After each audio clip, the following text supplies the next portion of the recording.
Look who's out here re-upping their sub like some kind of hero.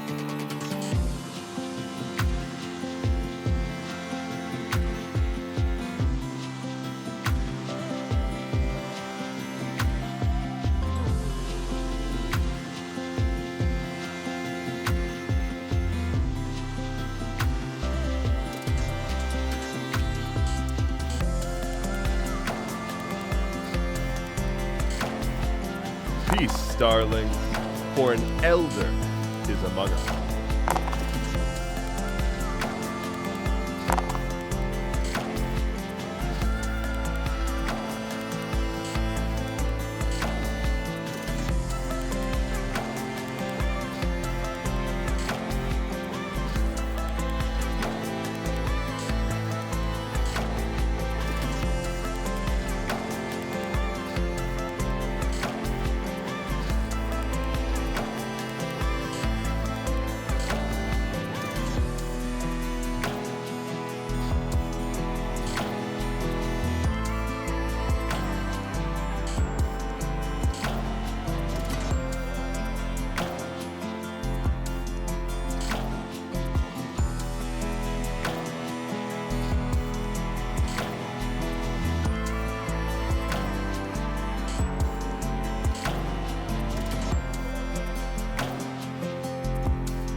Hey, someone gifted subscriptions. Thank you for that.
There it is.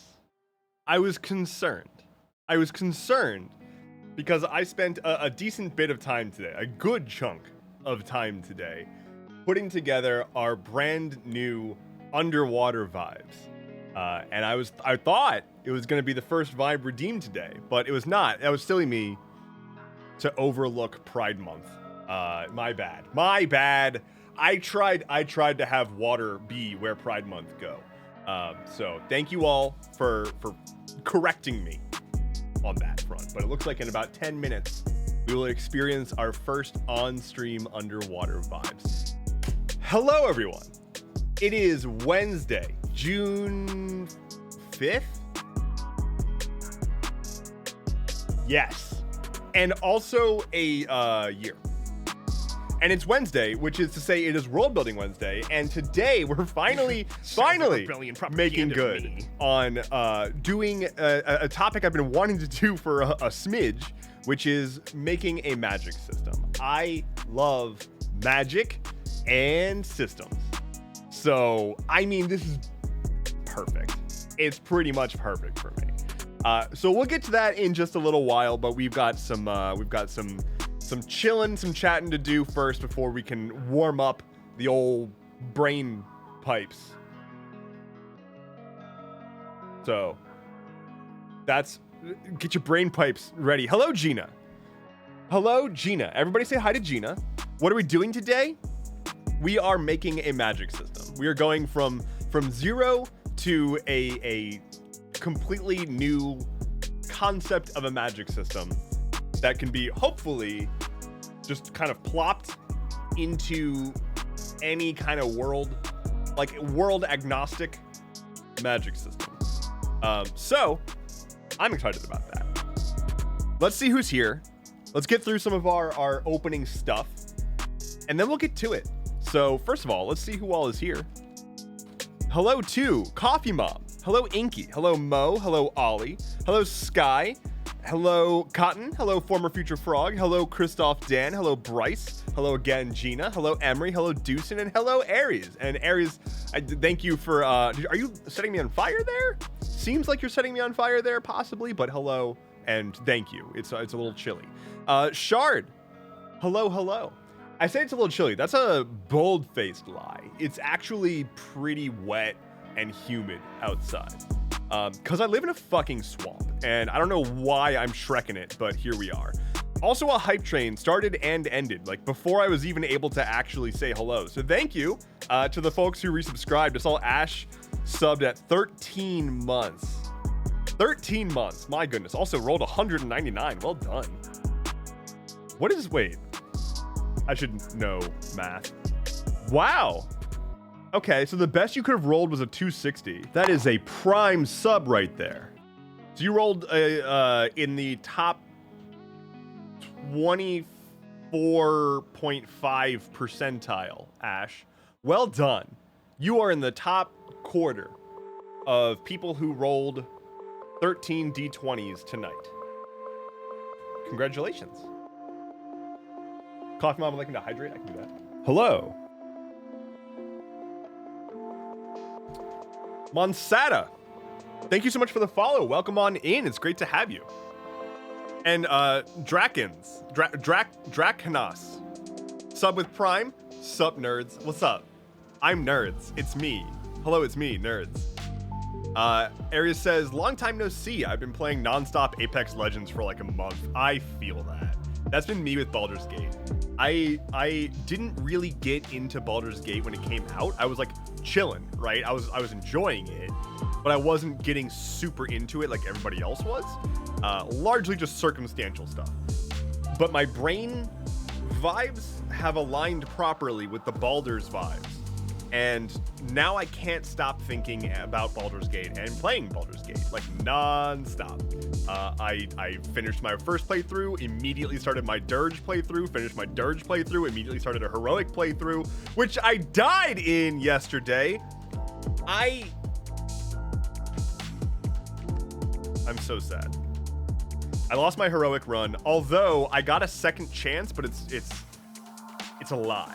It's tainted. I don't accept it. I died in my heroic run in Baldur's Gate, which, if you're not familiar, a heroic run in Baldur's Gate imposes some additional rules. You have one save file you can't load, permadeath, and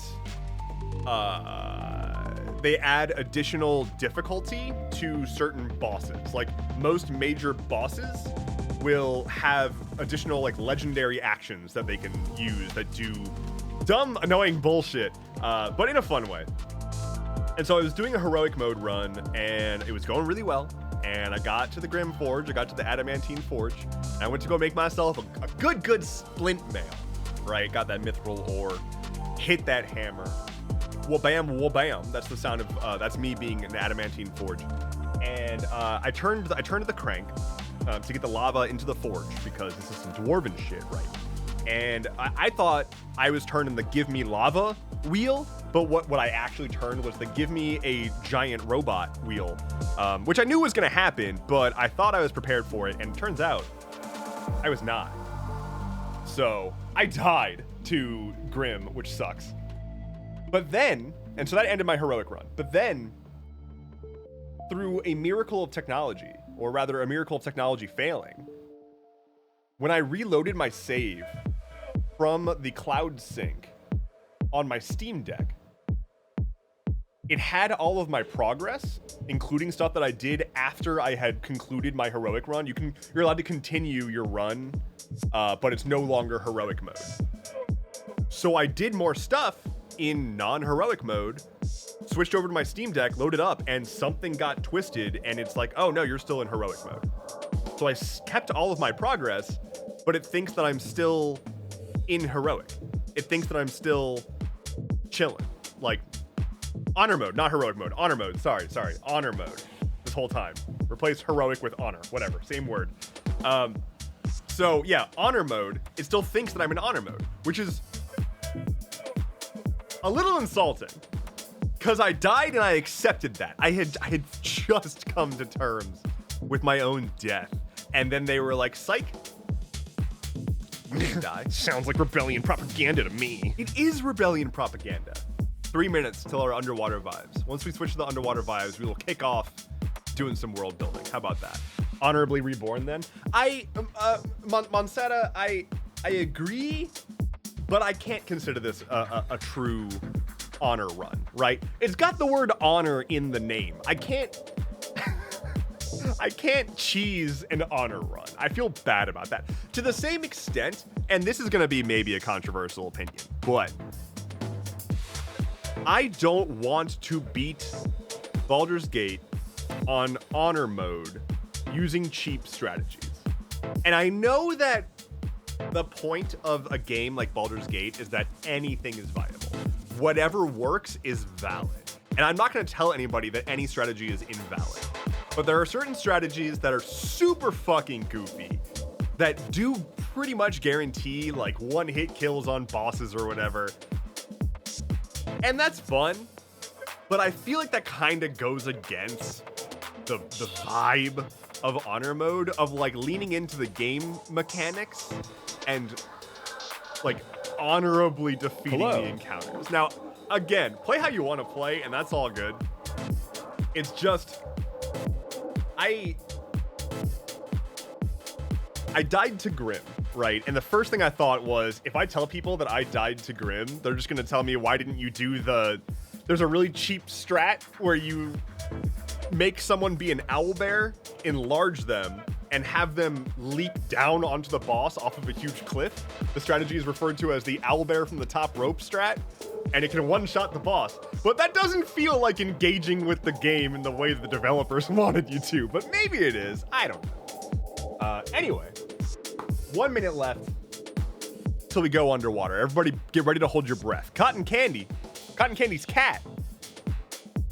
A cat of Cotton Candy, hello. Also, Sylvie rocked on in. Hello, Sylvie. Wherever you may be. This guy says, yo, Dev, eagerly looking forward to magic making today as a backdrop to making food. You can make magic in your food. A magic-based, a food-based magic system. A magic food-based system. A system based on magic food. That actually We should work with that. Hold on. Here we go.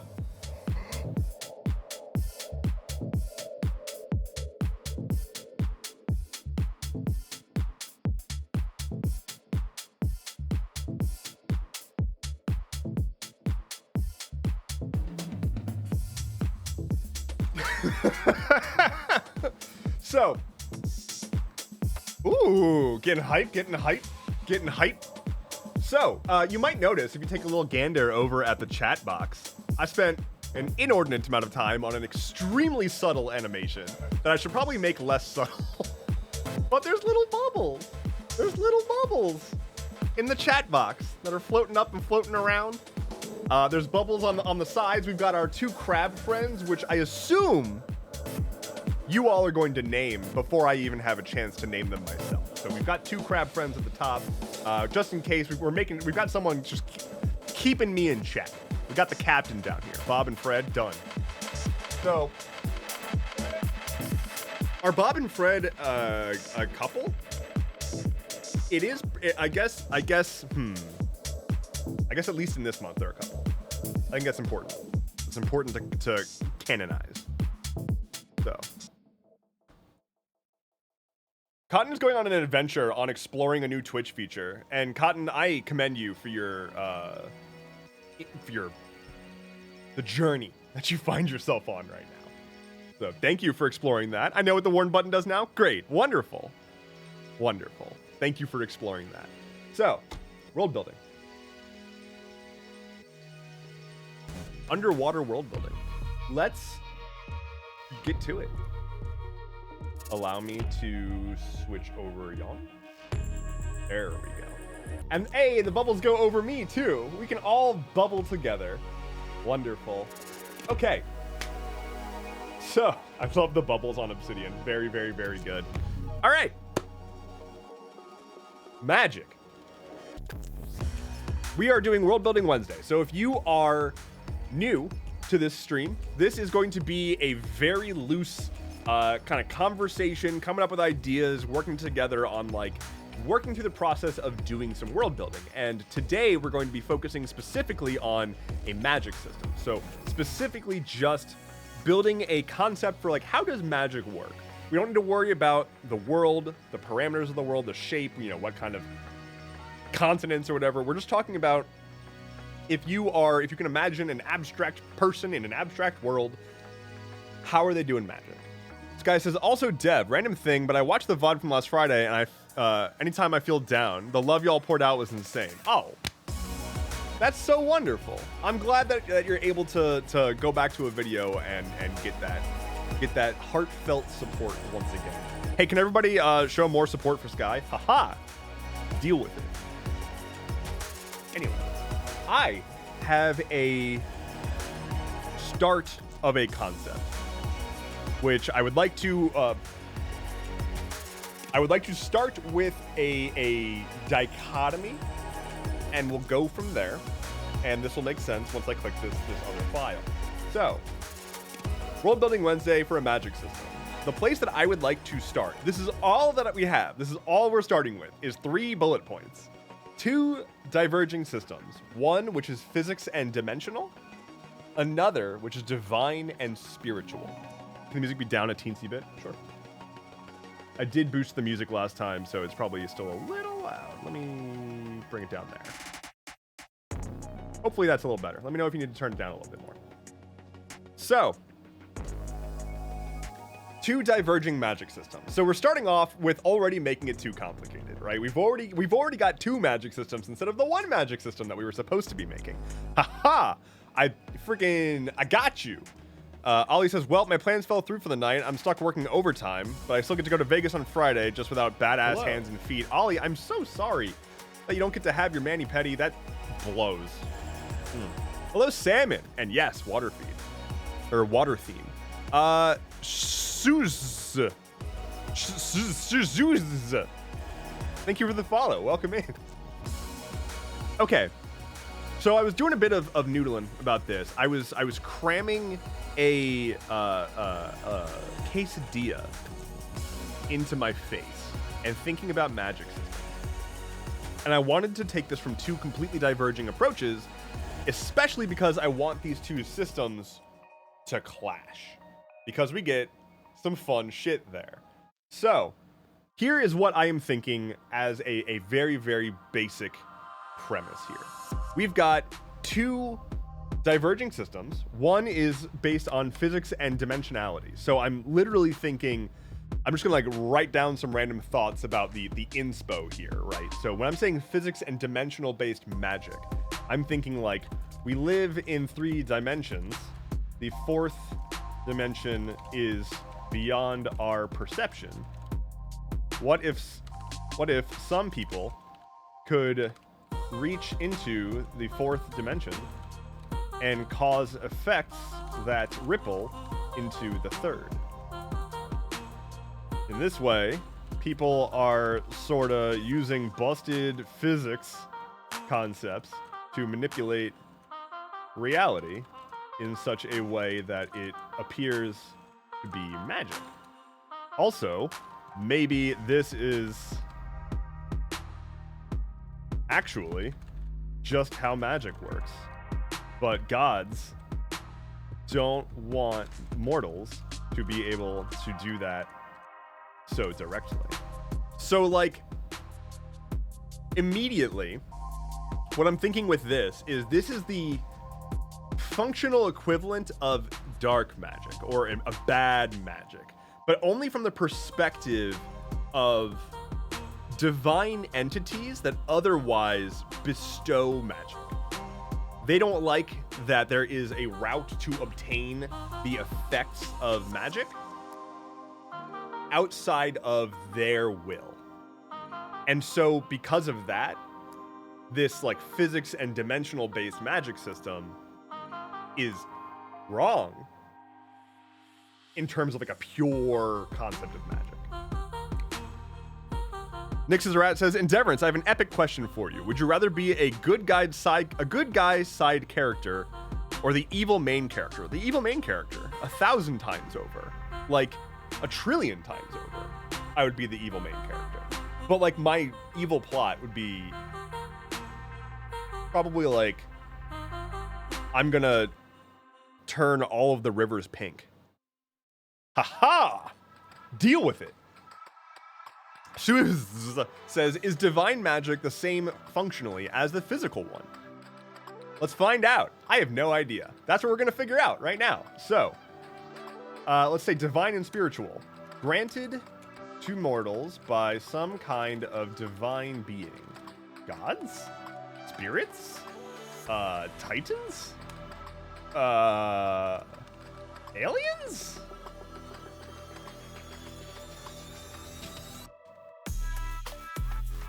So we don't really know. We can figure that out. That is absolutely a thing that I will take the input.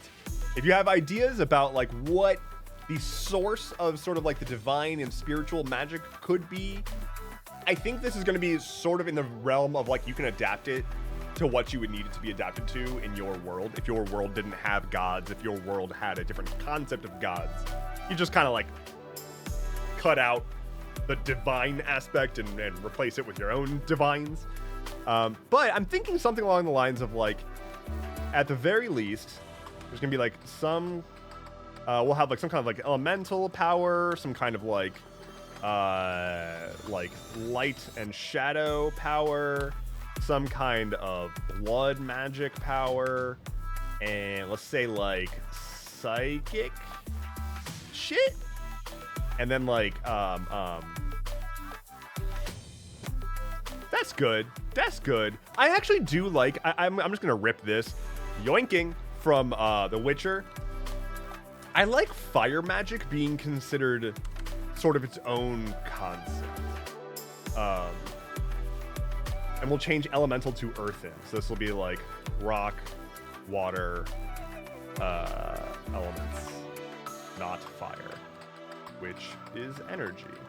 So like fire is sort of its own separate entity, which I think does a lot to geomancy. That's a much better term. Geomancy. Thank you. Much better term. Hues says, I love how in The Witcher they use magic with the concepts of order and chaos. Yes. Ooh, I love that. So let's start a new like inspo and stuff that's cool in other magic systems.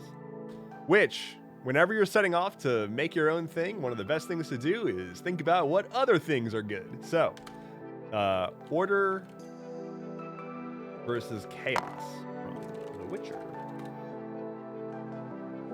Elementals, soul magic. Elementals and soul magic. Now I'm in the Endeavorance Discord. Look it is who's out pronounced here re-upping Endeavorance. their sub like some kind Dr. of hero. Antis with 8 months. I genuinely can't believe it's 8 months. Bazonkers. Pyrotechnics instead of fire magic. What about like Spark Slinger?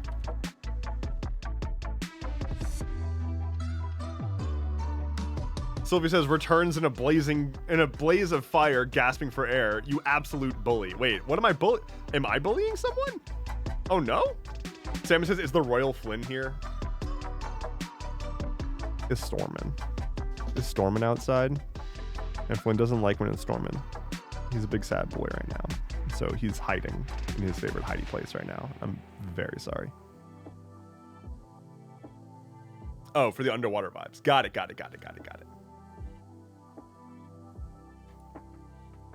Feels like I just started volleying, but it's been since November. That's bonkers. That is bonkers. Also, the fact that it's June is busted. That's not okay. Someone stop that.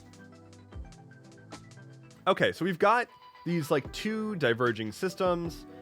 We've got the very, very basics of them. We have a physics and dimensional based system where it's like some people have learned to reach across into a 4th dimension. The concept that I have for this, like what's rolling around in my head, and like stop me, you can't stop me because I'm the only one here. What's rolling around in my head is, you know, the concept of how like we can't possibly perceive 4 dimensions, right? Like we lack the facilities to interpret 4 dimensions. Just like imagining a 2-dimensional being trying to picture a 3-dimensional space, we are 3-dimensional beings. We can't picture a 4-dimensional space. And so the best we can do is visualize what a quote unquote like shadow of a 4-dimensional object would be in our 3-dimensional world. And so what I'm thinking about, when I was thinking about like this physics and dimensional thing, is like, what if you were uniquely capable of manipulating things in that 4th dimension in some way that the shadow that gets cast is impactful on our 3rd dimension. And like that's the sort of hand-wavy explanation based in like bullshit misinterpreted science that I'm going with for that side of the magic system. So I'm just gonna go ahead and like manipulating the 4th dimension to cause shadows to affect our world. So I think in that, with that said, I like the shadows concept. If anyone's got a good idea for generally referring to that kind of magic, I shadows sounds like dark magic or shadow magic, and again, I kind of like the association of like this being unclean or circumventing the rules of magic. So it could be referred to as shadow magic, both literally from the 4th dimension casting a shadow onto the 3rd dimension, and also it's supposed to be like a don't do this, or like a this is impure or wrong or dirty magic. So I kind of vibe with shadow magic. Cotton has redeemed Dev rolls dice. I can do that. Let's see. We've got a camera. And oh look, it's the A World of My Own notebook. Available at shop.endeavorance.camp. Amazing. Invoking powers of the dark dimension. Indeed, indeed. I'm just gonna roll. I just picked up these. I'm just gonna roll these, and you're just gonna get whatever these roll to. Cotton. I'm seeing 9, 5, 6, 4, 19, and 2 for a 45.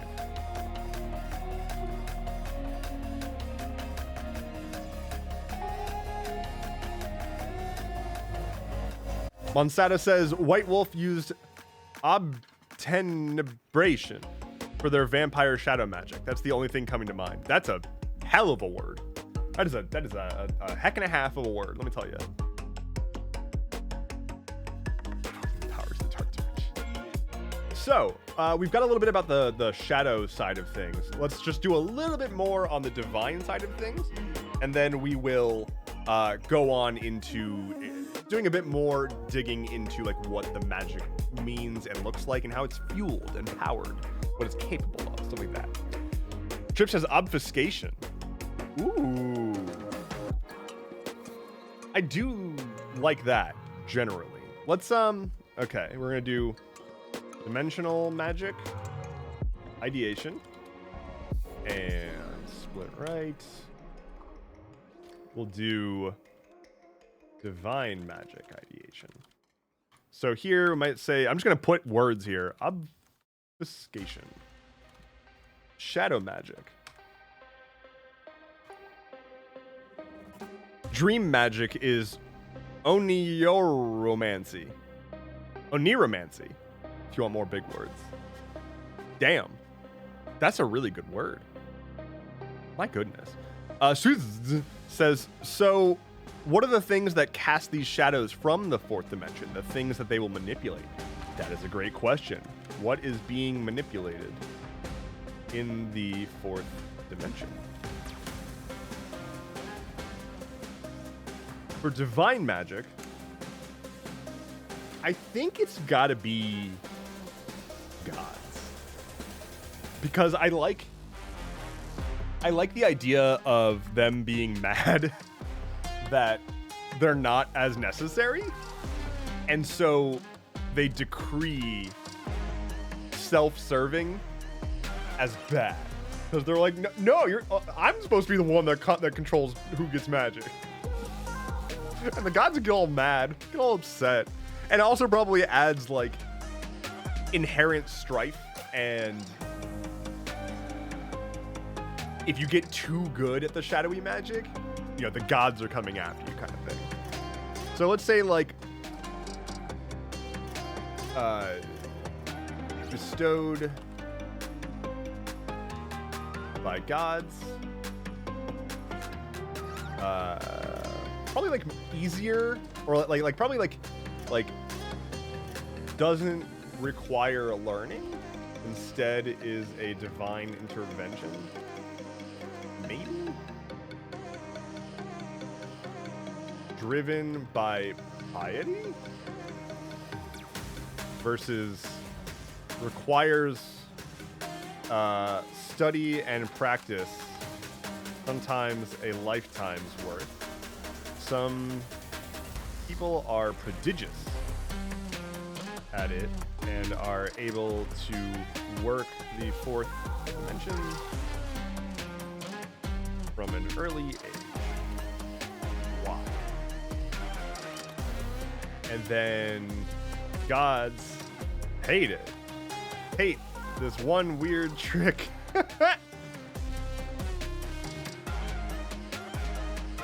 Suza says, make it a contrast. Dimensional damage is lightless / shadow, while the divine would be magic that casts light.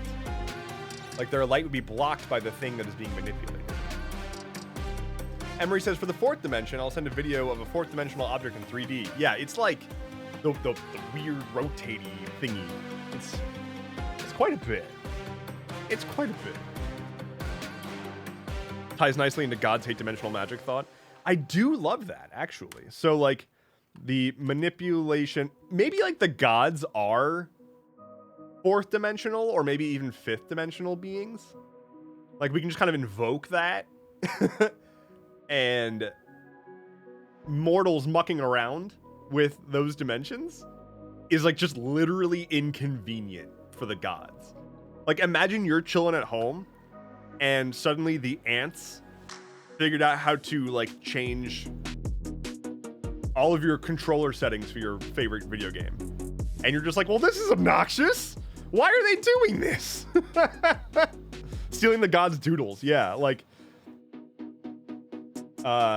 maybe the gods are living in the 4th, 5th dimension and are mad that the dimensional magic is messing with their space. Their magic can be literally blocked by dimensional magic. I would say only prodigious users can do this. Like, probably not, like, you're just some rando and you can, like, mess with a god. It's probably like, if you're some rando, you're doing relatively inconsequential levels of magic. But if you're, like, prodigious at this dimensional magic, the gods take notice because you annoy them, and they just want you to not do that. Hello, Hardly Mythical. Welcome in. Emery says I sent it in dev stream. Let's see.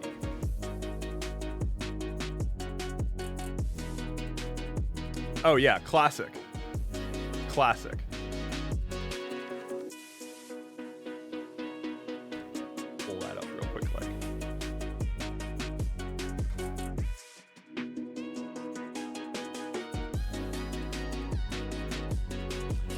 Come on, OBS. Be nice. There we go. So this is an example of what a 4-dimensional object casting a shadow into 3-dimensional space would look like. The 3-dimensional object here is the shadow. Its shadow is a 2-dimensional shadow, but the 3-dimensional object here is a shadow of a 4-dimensional object, which hopefully this better illustrates what I mean by dimensional fuckery.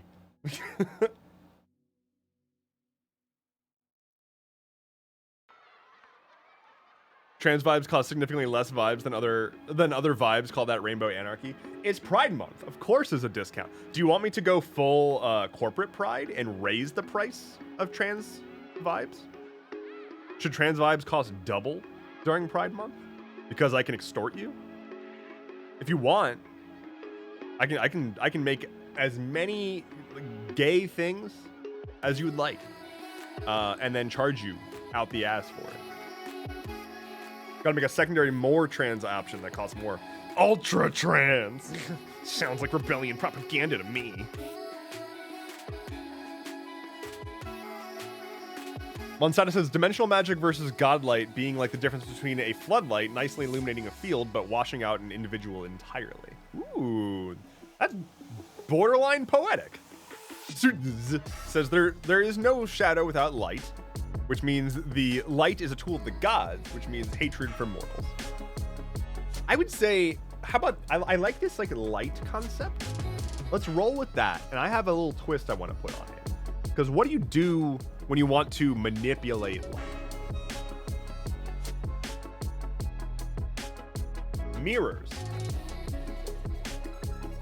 Maybe the thing that you're doing in the 4th dimension is manipulating what is effectively mirrors and prisms that modify the existing magic there to what you wanted it to do.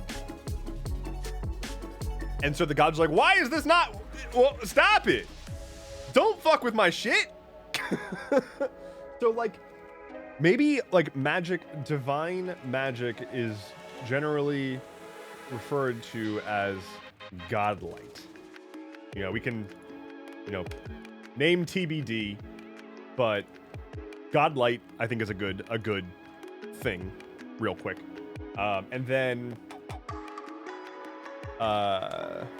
perhaps what is happening is people manipulate fourth dimensional mirrors and prisms to manipulate Godlight. Just go ahead and make that a thing. To manipulate Godlight to their will instead of the gods. Okay, I like where we're going. We've got Godlight as a thing now. So like, Godlight is like an inherent magic energy found in the fourth dimension, which is the source, which is the fuel for magic. Not all Godlight is literally light, because the god of shadows, for example, is probably not all about, you know, making things be literally light. So that's more or less what that is. Neat. We've got a really good definition of Godlight. Got a bunch of rolls here. We're coming up. We're coming up on finishing our current stream goal. Hype. Cotton says, you're moving my instrument. I can't play it like this. Potate says, I hope everyone has a great night. I'll have to catch the VOD later. Take care, Potate. Be well. Thanks for stopping by. Good to see you.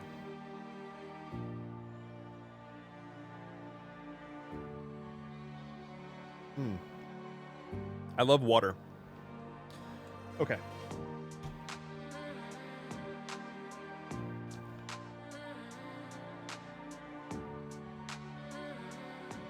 Emery says, what website/app are you using for notes? This is someone Obsidian. gifted subscription. Thank you. And I still plan to make an Obsidian tutorial at some point.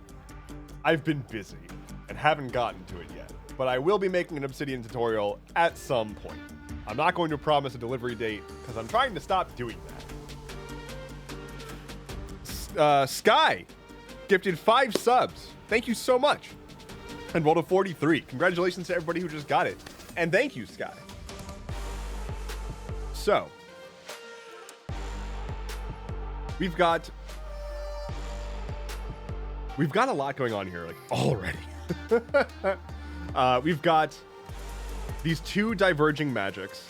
We've got one of them is controlled by the gods, some kind of like omnipotent beings that exist in a sort of like a 4th dimension and are exuding and controlling Godlight, which is the source, the battery of magic.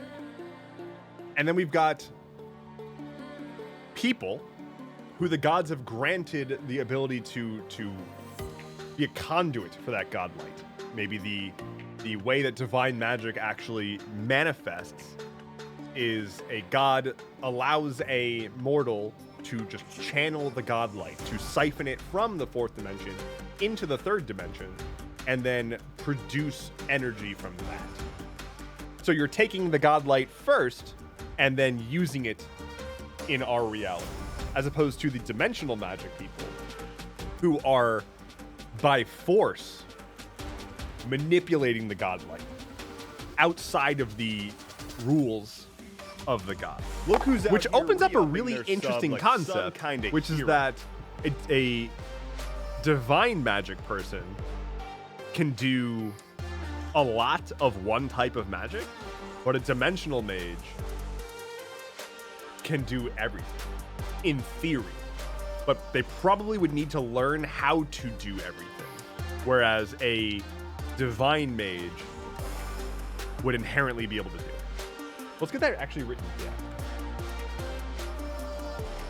Hello, Crimson. What have we got so far? This is a good chance to back up and start over and just kind of restate what we've got here.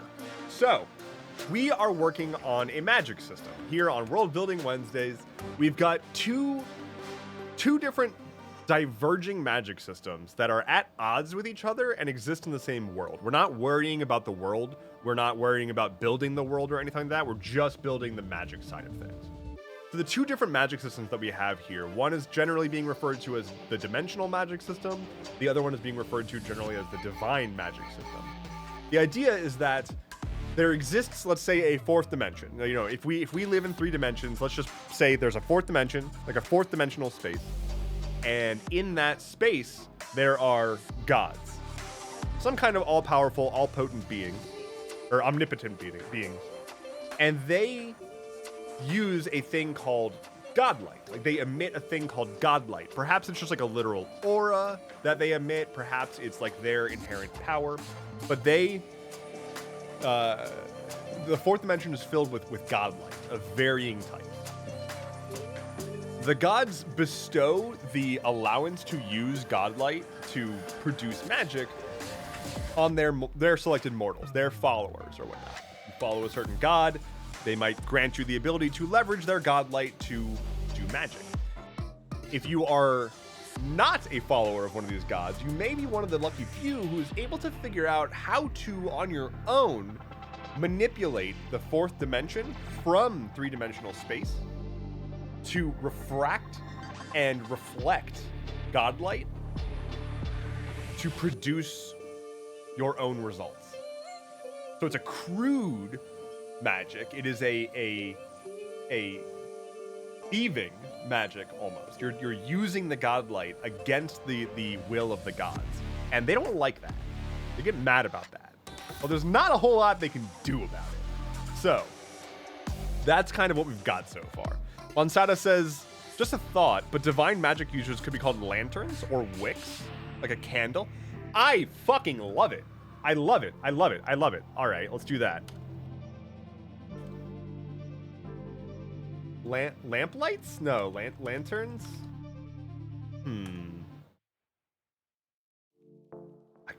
I really like the wicks. Like a wick wand?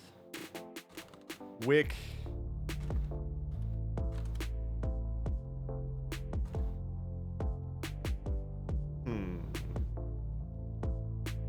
Beacons? Maybe they're called maybe they're a beacon?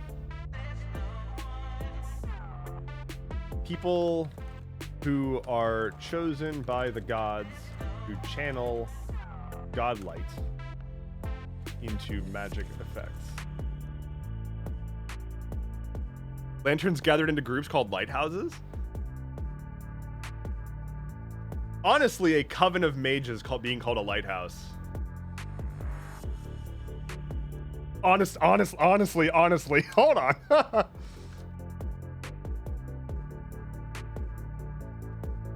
A group of mages using a group of mages in a shared coven? Is that the word? A church, you mean? Yeah, instead of a church, it's a lighthouse. But I don't think I like beacons. Let's go with lanterns. Lanterns and lighthouses. Well, you've heard of Dungeons and Dragons, but are you ready for lanterns and lighthouses? Which is my Pacific, or my, not Pacific Northwest.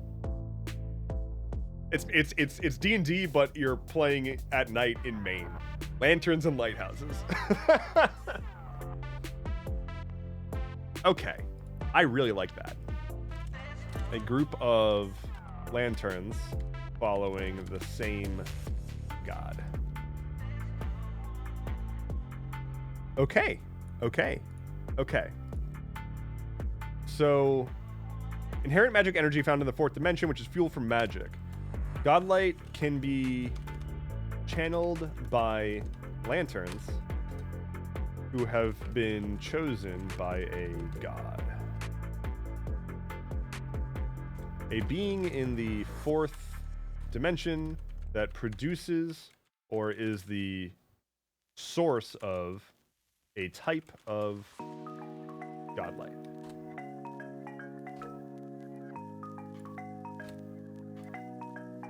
I've defined God. I've redefined God. God is what I decide God is. Aha!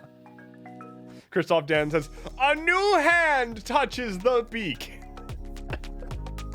Also, Draconos, welcome on in. See, that was your first chat with a great idea, so thank you.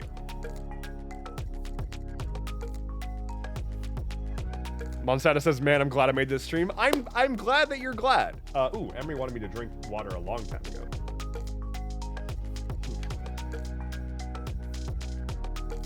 A new hand slaps the face. Okay. So let's talk a bit about the fourth dimension and what are we going to call dimensional mages? Need to do new name. But then fourth dimension.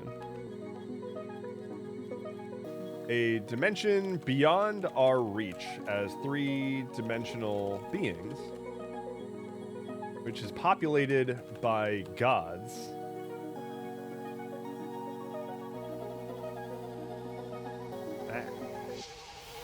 Who produce Godlight, which fills the entirety of the dimension. Dimensional mages can reach, can manipulate the fourth dimension to channel Godlight to their own will.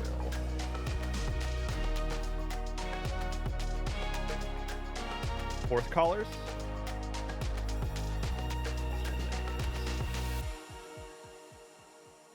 Fourth callers.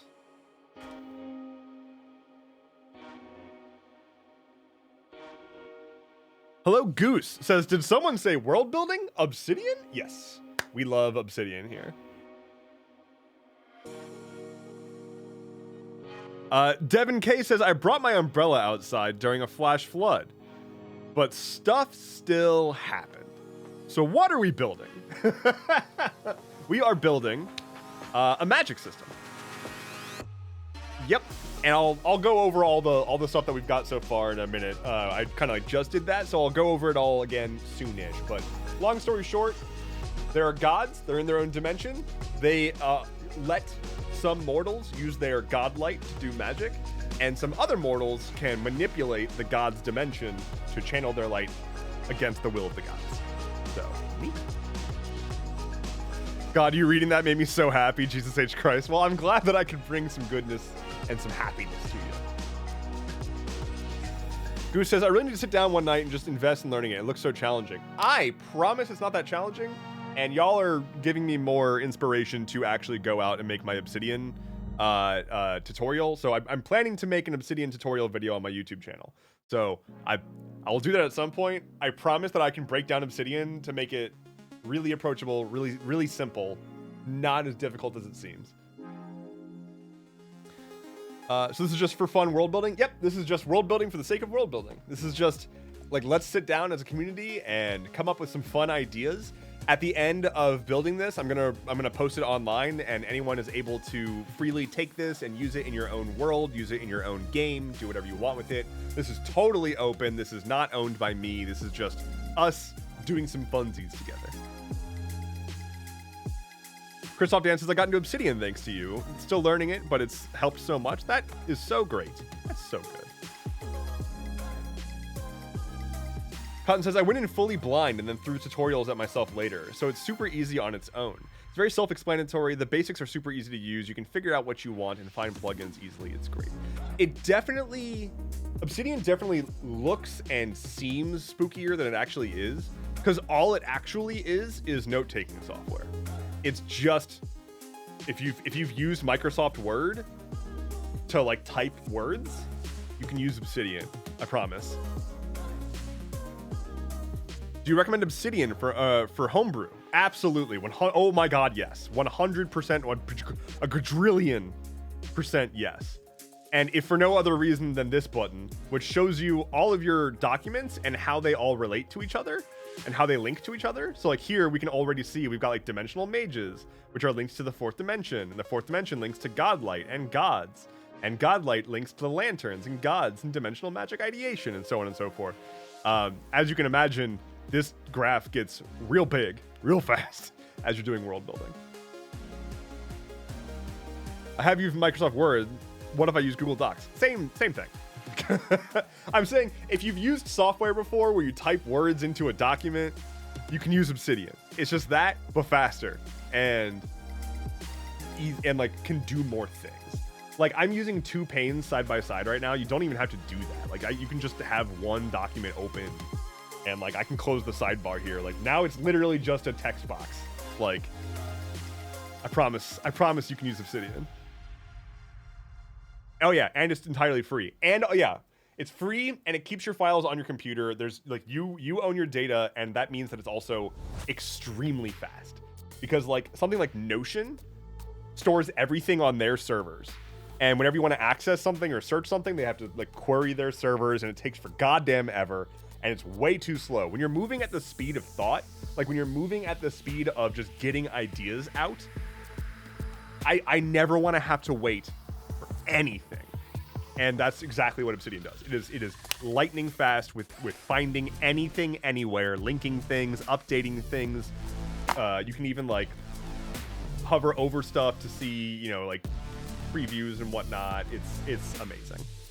I'll stop here. I'm with the Obsidian gushing. I'm gonna make a whole Obsidian tutorial video, probably multiple. So does the web connect itself, or do you have to do it manually? The web connects itself.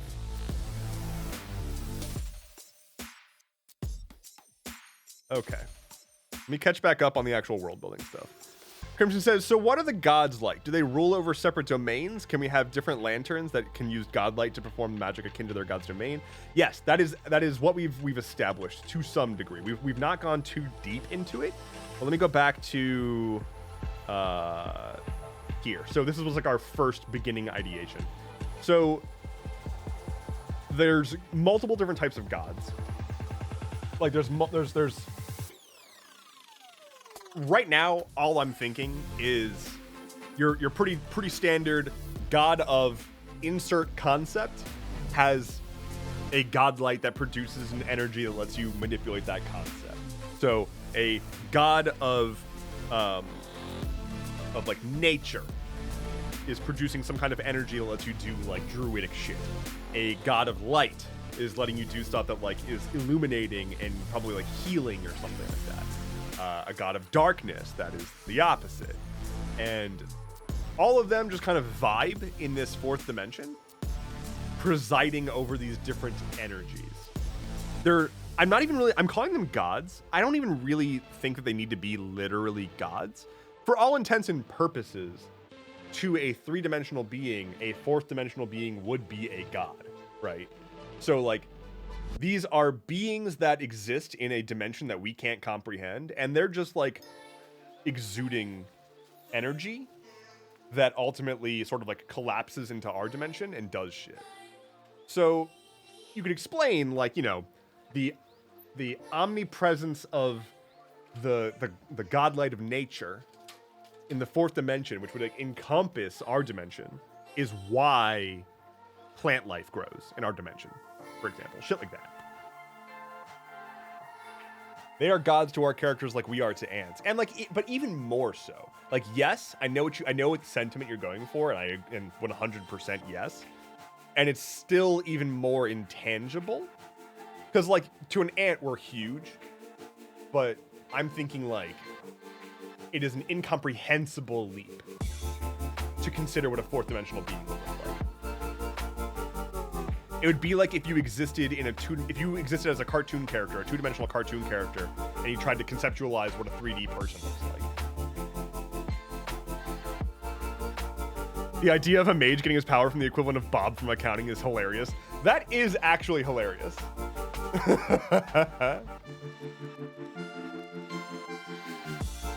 Goose says, you have Drive and Obsidian synced?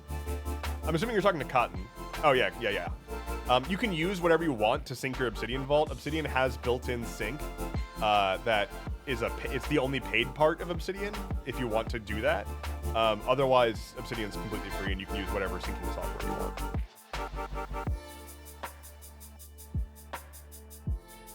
Draconos says... The idea of a mage getting his power from Bob from accounting. I love that. Let's start. Let's just say like, what are gods? I'm gonna make a couple of folders now.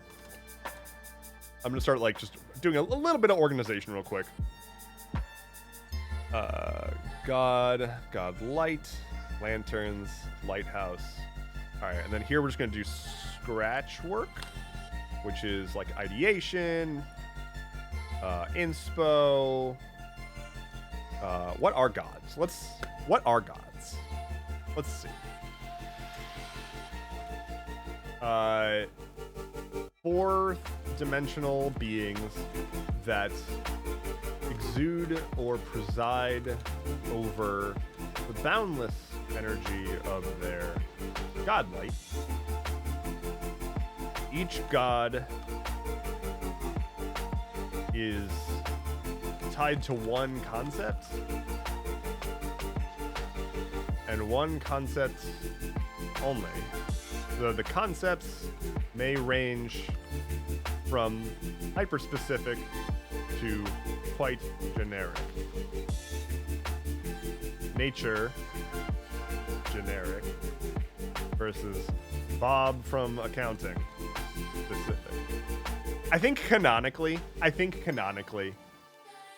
Bob from accounting is now a god in the abstract world that we're making. Like, it's God, it just has to, at this point.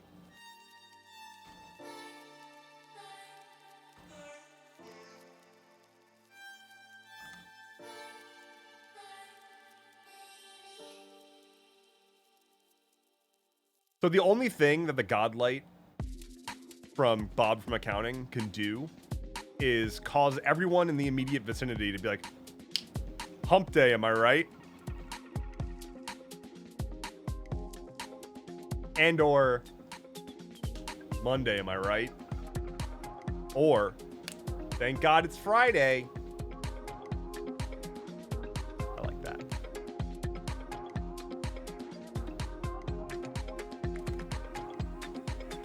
Some God ideas.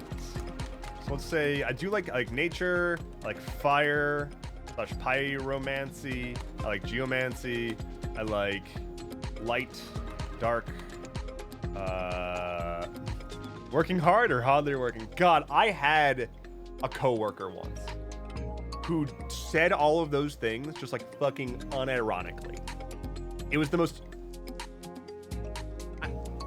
I should have found humor in it. Like, I should have found hilarity in the fact that this man would walk up to me and unironically say, hump day, am I right? This man was also like in his mid late 20s, maybe? Like, he wasn't.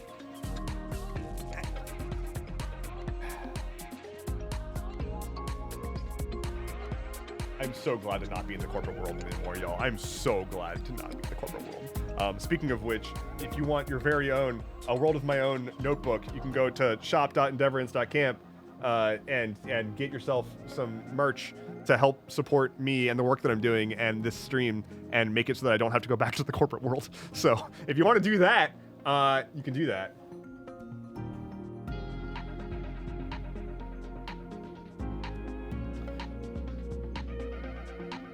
Sylvie says, burst back into existence in an explosion of fire. Oh, God! Sylvie, are you just going to disappear every time there's water? Are you just allergic to water?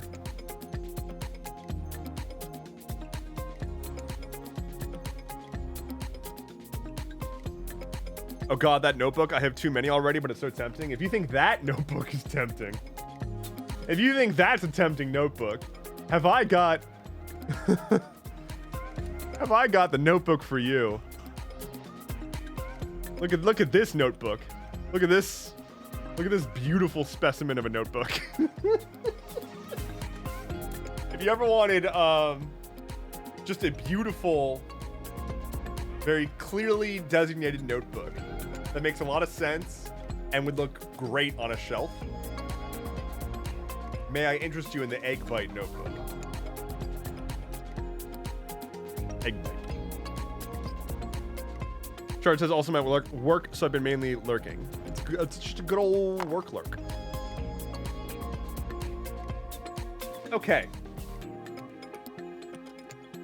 We've got some God ideas. Let's get more God ideas. Everybody, throw out your favorite concepts that can be magic. Throw out your favorite concepts that a god might preside over. We've got nature, fire, geomancy, light, dark. What do you want to see on here? I want to get some good, especially some niche stuff perhaps, so that we can kind of like work through what like the next step here is to talk about like how magic manifests and what that looks like and what after effects there are and why. So get them going. Death, I'm seeing. Zap, I'm seeing. Fire, we've got the god of Zap. Storm, love it, love it, love it, love it, love it. Nature and death deities. War, yeah, god of war. Gravity, love it. Blood magic. I really like blood magic being like life magic as well, which kind of goes into what Sylvie was saying with a god of like nature and death, where like I like it when blood magic is not necessarily like evil, but is leveraging life force. Nightmares and dreams. Ooh, nightmares and dreams. Rain. Night and day. Colors. Good idea, Ollie. Good idea.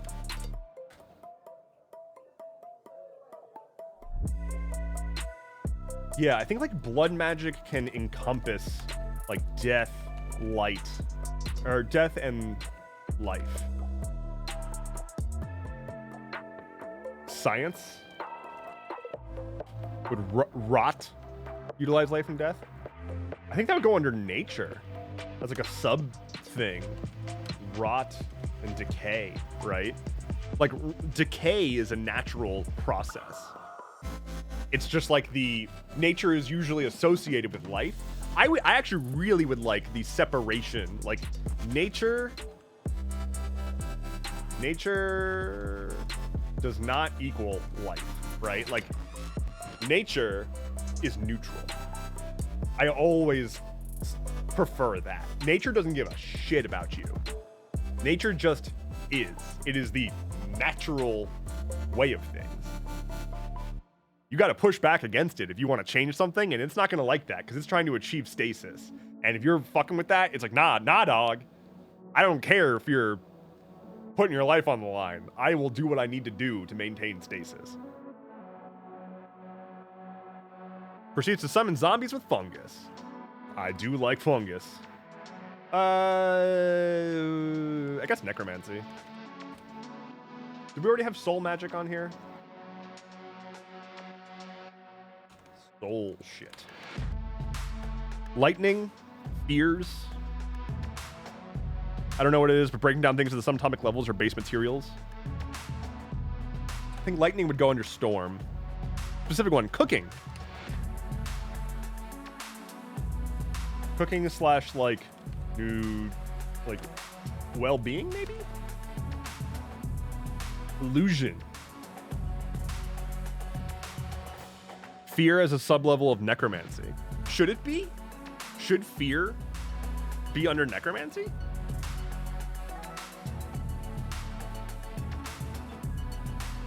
Rot occurs as a result of death is simply my thought process.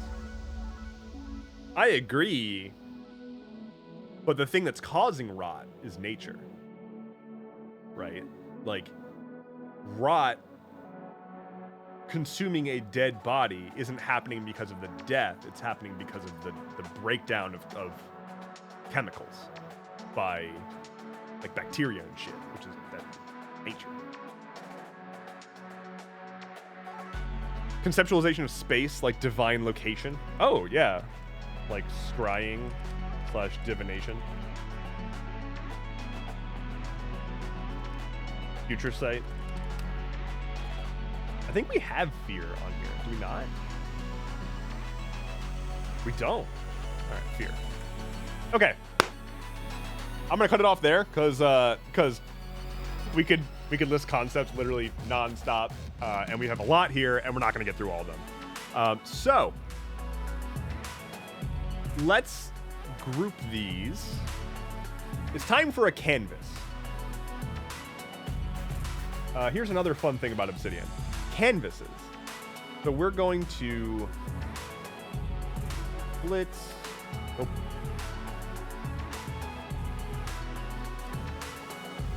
All right. Let's get. Where did I like literally just. Here we go.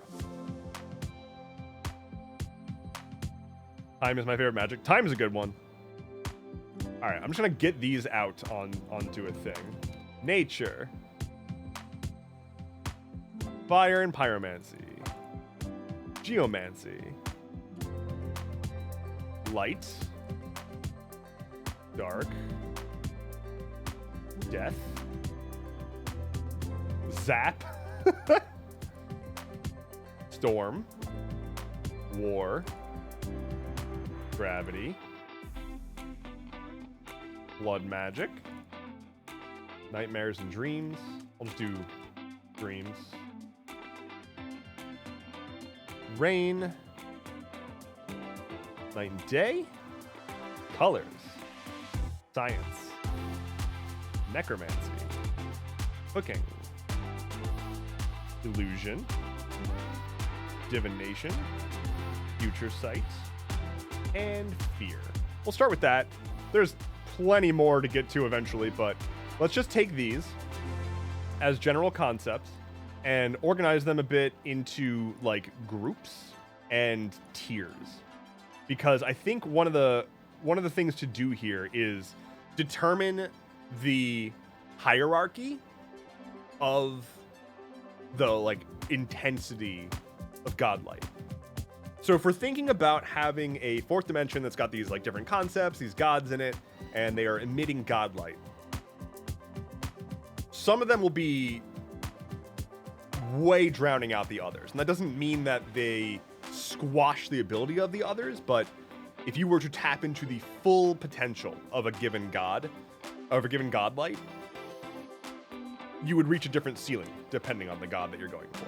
And so I think that there's an interesting mechanic to be had where a more powerful source of Godlight is harder to go after as a person who's a dimensional mage, but has a higher potential reward, especially at the risk of higher potential fuck-ups. So, let's make a few tiers. We're gonna do a tier list. A tier list inside of Obsidian. Everyone's using tier list maker? Fuck that. We're using Obsidian to make our tier list today.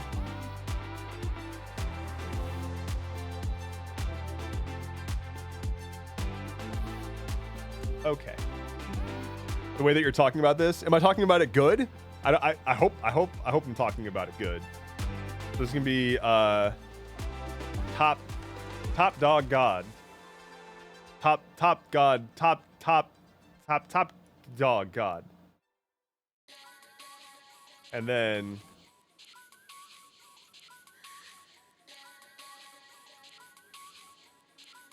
pretty god. And then like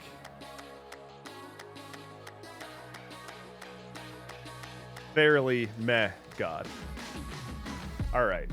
How do you make sections? Right click, create group. Okay, let's start. Let's get some of these guys out of the fairly meh. So we've got top dog, pretty and fairly meh. Let's start placing things. We'll start with what I'm going to just make an executive decision here and put, where the hell did it go? Where's nature? Where's nature? Did I miss nature? There it is. Nature is a top dog. Top dog god. Methinks. Light and dark, I agree. I think that makes sense for top dog, which would be like night and day. Probably death. You know, death is a big deal.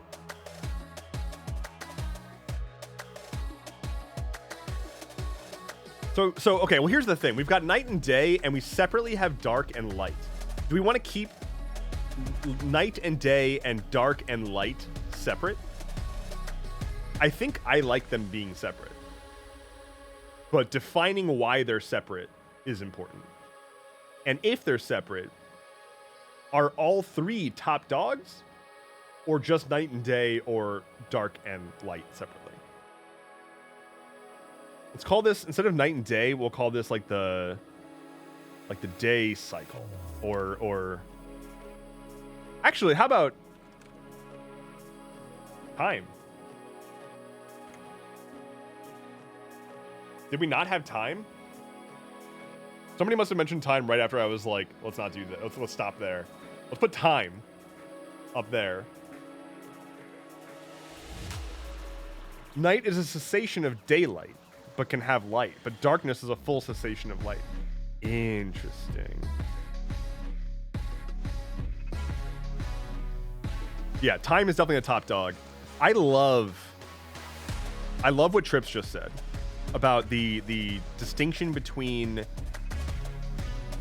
a lack of daylight but some daylight, and then darkness being the complete absence of light. To that end, this is gonna get a little Saluna Shar, and maybe it's just because my brain's primed from fucking Baldur's Gate. What if we said that dark was a top dog and light was on the tier below it? Not putting light and dark on equal footing, I think goes against expectation a little bit, and I'd be really curious to see what downstream effects we could come up with the assumption that darkness is more encompassing and like more pure. It's more of a total concept, whereas light is borderline corrupting of darkness. It's borderline, it messes with darkness. There's so many degrees of it. It's almost diluted. But dark has exactly one true state by comparison.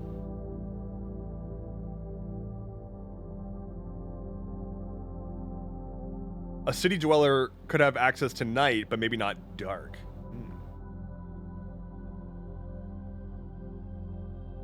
Turn the music up just a smidge because I switched to ambient.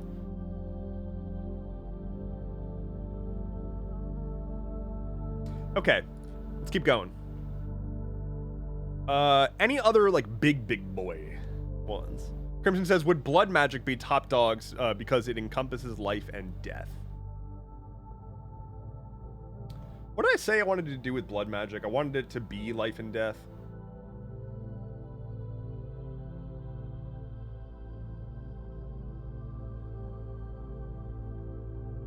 I think blood magic is IE.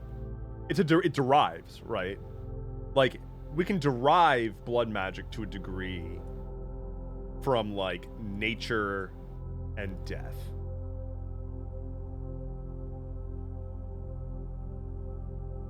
Necromancy would be top tier? State your argument, Emery. I want to hear this. Why should necromancy be top tier if death is up there? Like, do you think that necromancy has the right to be palling around with death?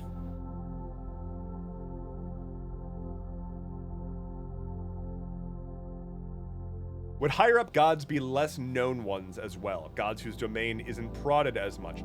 I do think that the lower down, the easier access. Right here. Let's codify that. Hardest to wrangle.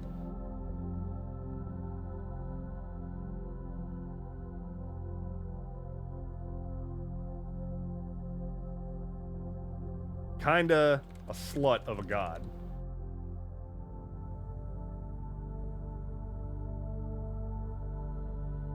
Those are the two, those are the that's the scale, right? Oh, come on now, go there. Just a little dirty little god. So like, the gods who are at the top are much harder to get in contact with because their domains are so large and so potent. The gods are at the bottom are probably like much more willing to hand out their power more freely. Necromancy is baby's attempt at death. I actually think that necromancy should be like in Fairly Meh. And that's not a dig at necromancy. I want to be clear. This is not a how cool is this concept rating. It's purely mechanical. If we put necromancy in Fairly Meh, that kind of implies that like necromancy is this like undercurrent where like nature and death and darkness are like chilling and kind of like pushing reality forward. The concept of necromancy is just like an underlying just drum beat in the background and is not as potent, but it's still there and it's still messing with things. Cooking is definitely slutty. Cooking is so slutty. Oh my god. For sure. For absolute certain. Where are we putting fear? I actually think that fear could be in the pretty meh, or the fairly meh. If we're sticking with the slutty gods being the ones that are fairly meh, fear being positioned in that space would be ripe for a big bad to attune to. Like, if the fairly meh gods are kind of like either chilling or wishing that they had more power, having the god of fear be in a position of wanting to go up in power is inherently a story hook, right? Necromancy. Science is slutty. What about colors?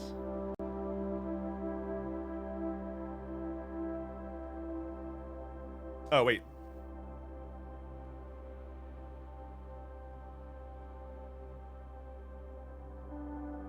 Forgot one of the most important gods.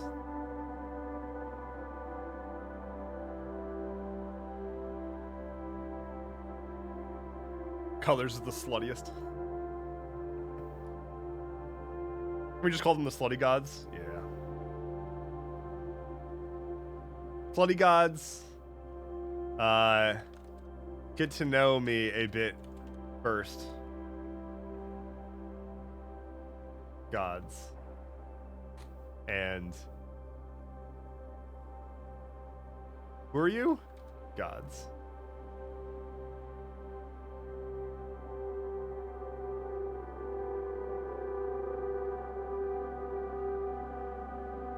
Fear attempting to make a bunch of Jonathan Cranes to run around and terrorize people, just being disappointed. Alright, let's get the rest of these sorted out here. Fire and pyromancy. I feel like that can go into the get to know me a bit. Colors, we've already determined it's just a little slut. I like rain.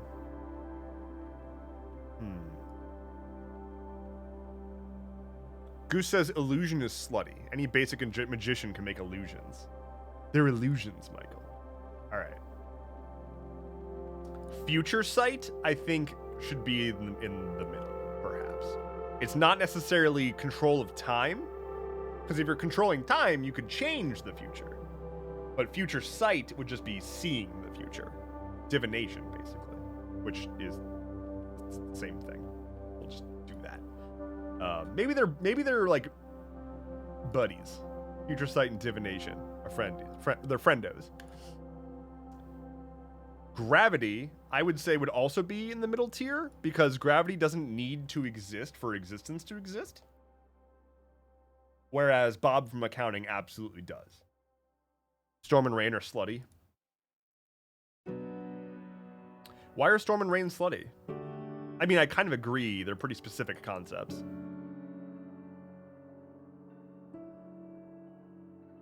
I also think that war would be a get to know me. And dreams would probably be slutty. Future sight sounds like divination without consent. Oh my god.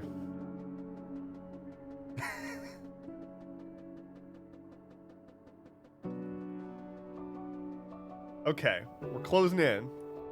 We've got three left to place. Geomancy, Science, and Zap. Geomancy feels like applied nature, whereas nature itself is more theoretical. All right, Geomancy can be a good to know. Science. I feel like Science is slutty. I feel like Science is pretty slutty. Science top tier. Interesting. Because if it's like Science, like the fabric of like physics and the laws of physics, actually, huh.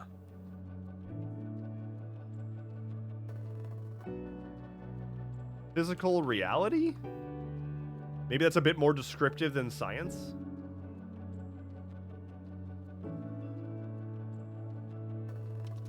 Because if it's Science insofar as the thing that governs the rules that keeps atoms together, that seems like a top dog.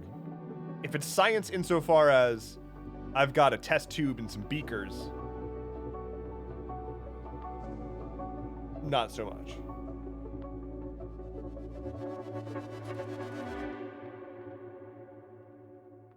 All right, where does Zap go?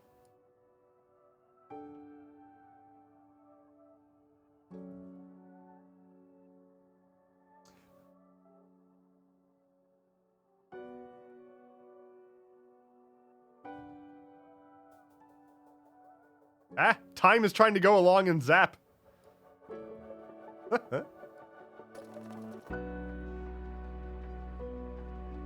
There we go. Okay. We now have our canonical pantheon. We've done it. Look at this pantheon.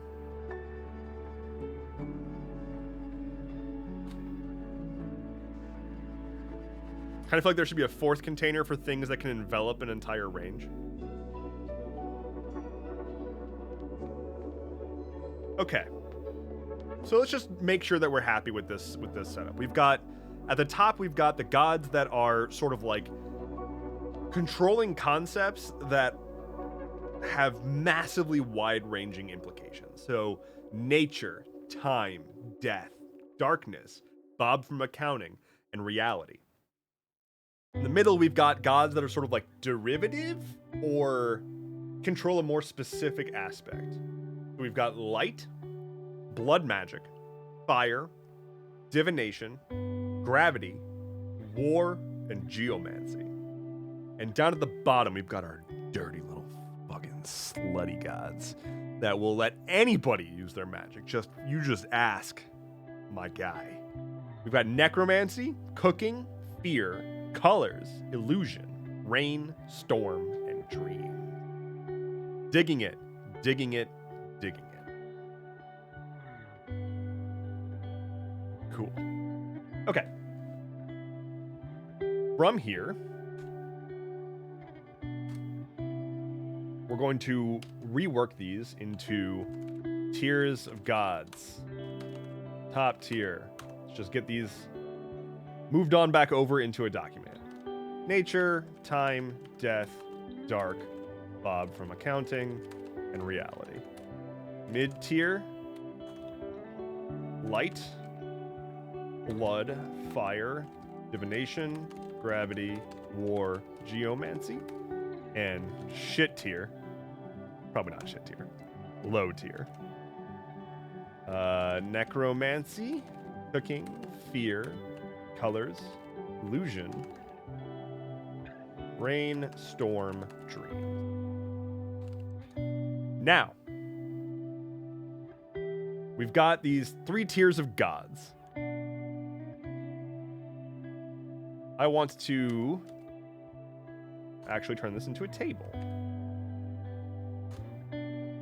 Look who's out here re-upping their sub like some kind of hero.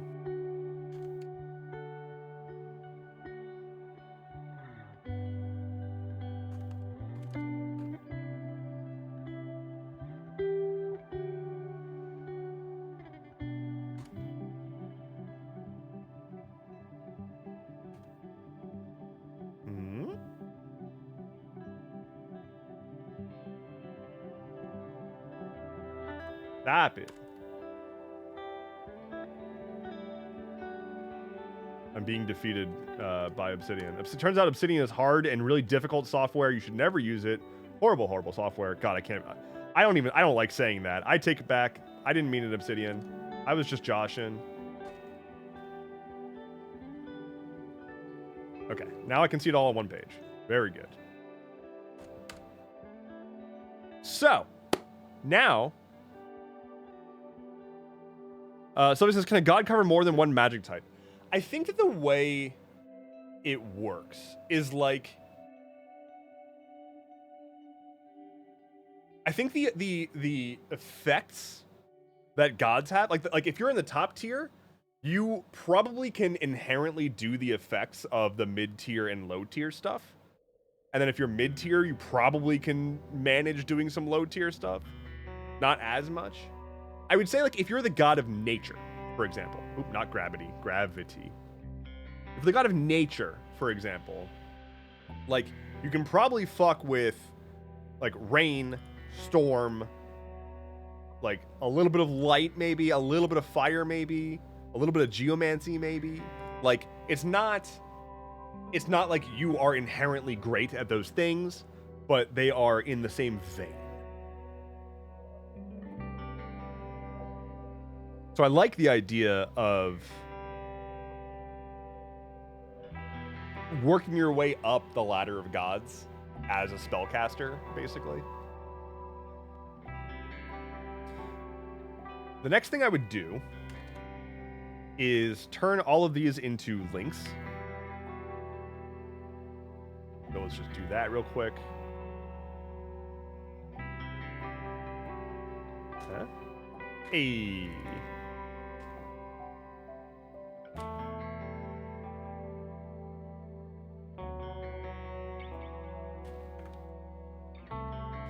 This is gonna take a second. I forgot that Bob from accounting is already here. Already Lord of Hump Day, am I right? So what I'm going to do from here is turn all these into links so that they can be like clicked through and turned into their own pages. Because then once they're their own pages, we can start saying like, okay, what do these gods actually control? What does it mean to use their power? And so on. But before we get to that, you know, we just did a whole lot of like, you know, what are the gods? What do we do with them? Like what level of powers do they have?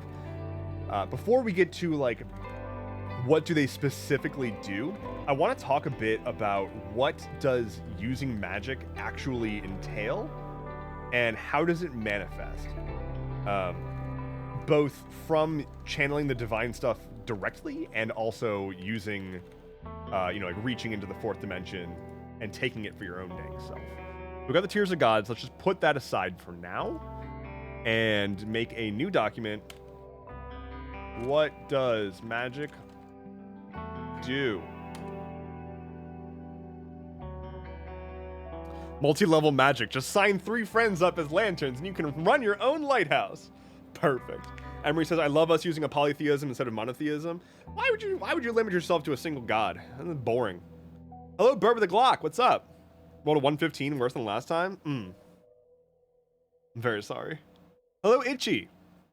How's it going? I think before we actually get to what does magic do, I want to take a quick break. Everybody go get yourself some water, take your meds, pet a dog of some kind, stretch a little bit. So I'll be back in just a handful of minutes. I'm going to do the same. And when I get back, we will talk about what does using the magic like look like? What does it do? What impacts does it have from both permitted magic that's been granted by the gods and magic that was taken by force? Goose says, does my child count as a dog? Yes. I'll be back.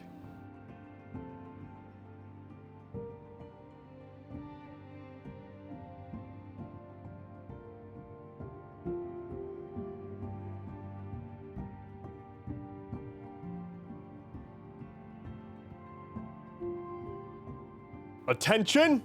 We are being raided.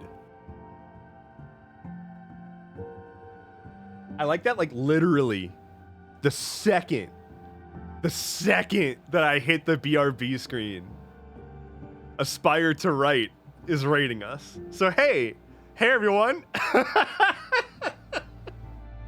Welcome on in. My name is Endeavorance. We are doing some world building. Specifically today, we are working on building a magic system. I, like, literally just hit the BRB screen. I'm gonna go stretch, grab some water and a snack. I'll be back in just a few minutes, but I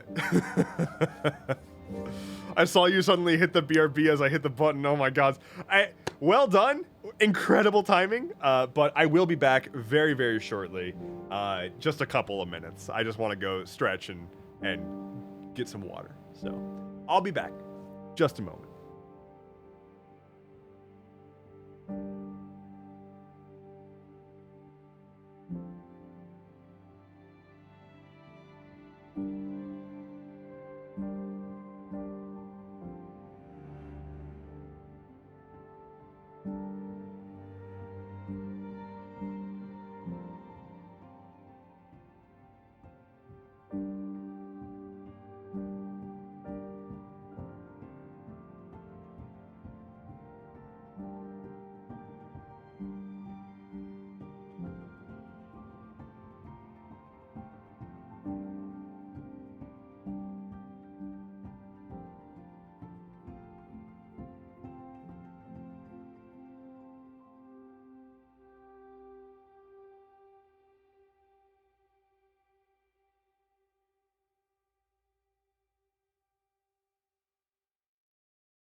I return. How's it going? I told you it would be a short little break.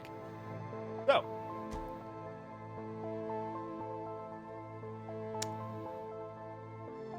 world building. What does magic do? What does magic do? Let's do a real quick summary of what we have done so far. Because this is turning out really cool, I think.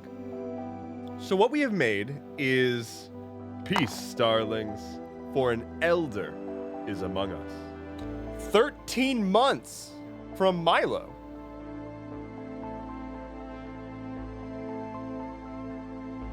Damn. Also, hi. Goose says, that was less than 5 minutes, man. I never take that short of a break, but thank you for returning. What if magic had nothing to do with the gods? Oh, no. I can't even begin with that. So, what we have so far is two diverging systems of magic. One is divine in nature. The other is sort of like stealing magic from the gods. That's called dimensional magic. So we've come up with this concept of a fourth dimension. And it is a space in which these like fourth dimensional beings that are essentially gods, or literally gods, exist in four-dimensional space. And in that fourth dimension, they exude some kind of energy referred to as Godlight. That is the source of magic. And there are a whole bunch of different gods. We came up with a whole pantheon, including the god of Zap, and the god of Bob from accounting. And essentially, you either are granted magic, you are granted the allowance of the use of Godlight by a god themselves, or you learn to reach across dimensions into the fourth dimension, manipulate it such that you bend the Godlight to your will, which is not cool in the eyes of the gods. They're like, that ain't vibes. I don't like that. So that's basically what we have so far. Bird with the Glock says I best be going now. Bye-bye. Farewell. Where do we land? What does magic do? So what we're at right now is digging into the actual specifics of when you do magic. What does that mean? What does that do? How does that affect the fourth dimension? Stuff like that. So, if you have ideas, feel free to throw them out. But I would say, first of all, channeling magic gifted by a god is generally safe. Manipulating magic by dimensional fuckery is potentially dangerous. Like, that's a good starting point, right? If a god has come to you and said, you know what? You're allowed to use my power.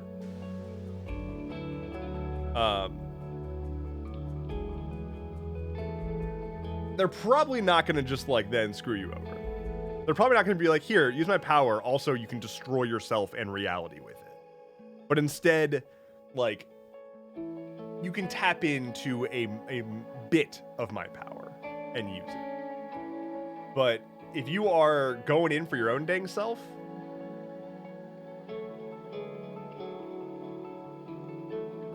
you best be ready to accidentally fuck up. Monsada says it might depend on the god. Yeah. Depends on the god, though. Some of them are a bit iffy. You know?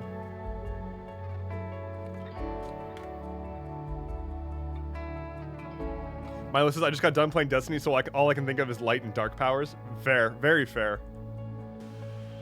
Shuz says, through extensive manipulation of Godlight, through dimensional fuckery, one can become blinded, meaning that they are severed from access of the fourth dimension.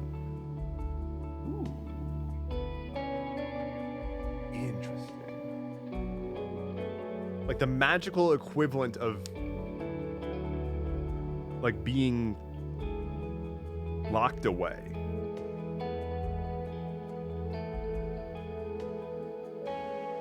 I mean, like maybe astral block thing.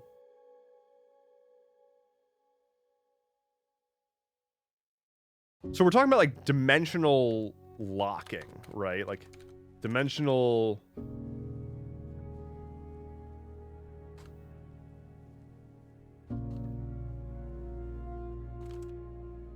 stranding? Dimensional isolation? How would that work though? Because gods,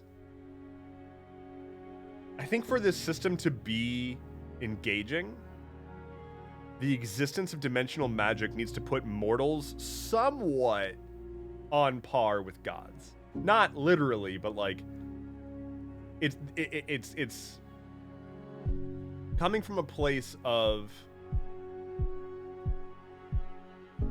mortals are pushing into territory that until recently was only like reserved for the gods, but now mortals can do stuff, and And the gods are like, hey, yo, we don't like this. So I do like the idea of the gods having the ability to shut a mortal out entirely. But I almost feel like there has to be a catch. Perhaps a god can only cut you off if they have previously granted you magic. If they've already engaged in like making that connection, opening the flow of Godlight to you, that has created the catalyst for them to be able to then sever your connection entirely to the fourth dimension.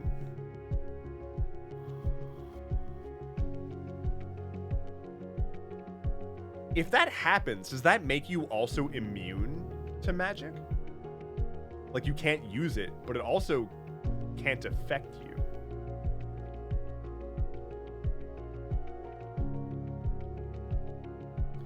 Not the gods shutting them out, it's them overstraining themselves.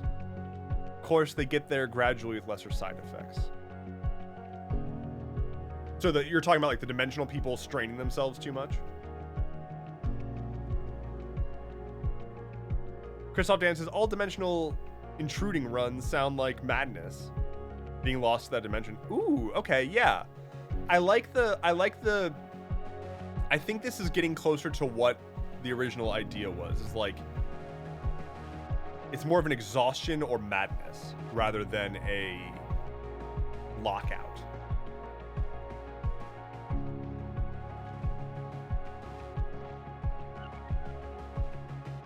Dimensional disintegration? Degradation.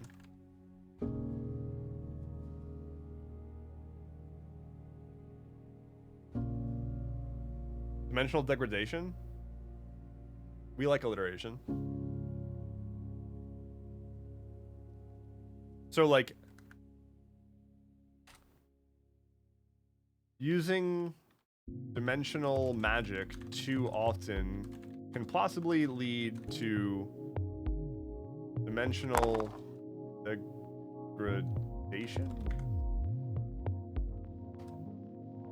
A sort of magic sickness which prevents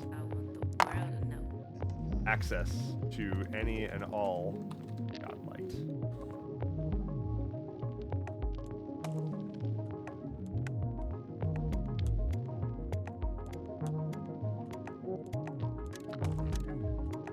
There is a creature on my air conditioning unit on the outside making sounds. Please hold. I'm going to investigate.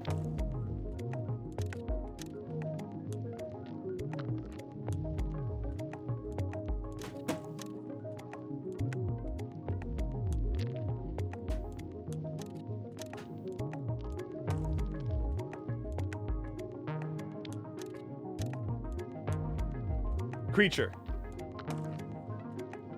I think there was like a squirrel or something. We hit the minigame goal. Hey, we hit the goal. Okay, well, green screen clips part 2. That explains part of what we'll be doing on Friday. Green screen clips stream Friday. Cool. Excellent. Wonderful. New goal.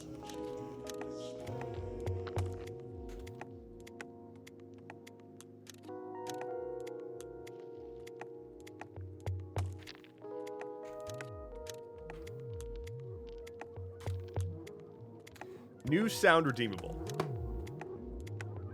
Let's make it happen.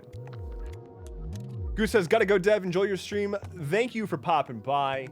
Take care. Thanks for all the ideas. New goal. New sound redeemable. It's been a second since we got the last one, which was propaganda, I think. We got a new sound redeemable. Okay. So I like this idea of some kind of like sickness, some kind of like magic sickness that you can get by like overexerting yourself and using too much Godlight or manipulating the fourth dimension too much. I love that. let's just like, I just want to jot down a couple more quick thoughts about that. Like, the constant navigating of a fourth dimensional space using a three-dimensional brain can lead to madness.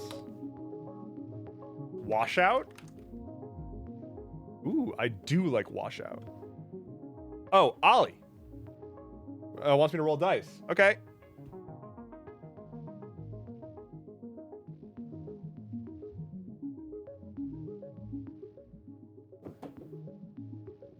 Whichever one I find first, I will multiply by 3, and that's your score. Let's go find some dice.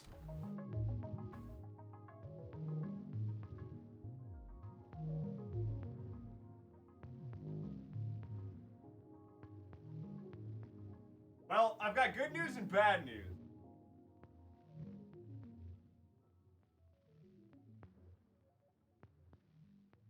Wow. Not very trans pride of these dice. You got a 3, a 1, and a 1. Ollie, I guess that means you... 113? How's that?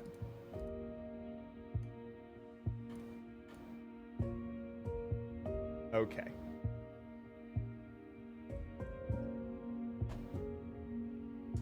Washout's pretty good. Washout's pretty good. Let's stick with that for now. Washout. Update links.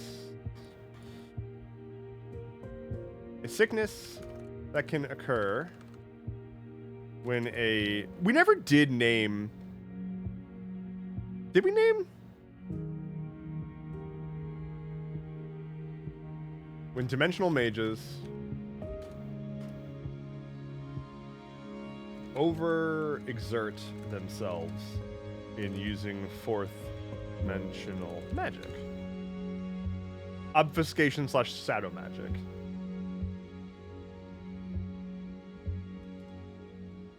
Dimensional mages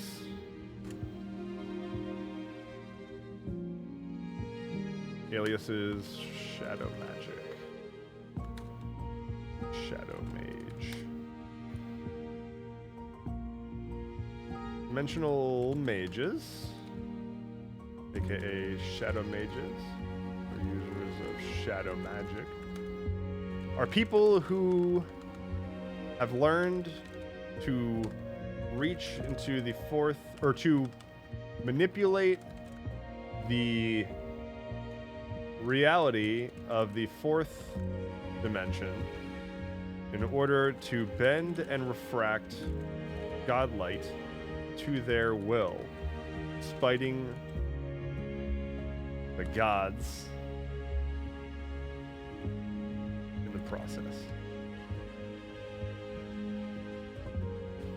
So I'm using a neat feature of Obsidian called aliases, where you can give any document aliases so that you can reference it by multiple names rather than just the main name. So I'm calling this one God and Gods. The dimensional mages are also called Shadow Magic and Shadow Mage. So now if I want to link to this document from like here, for example, Godlight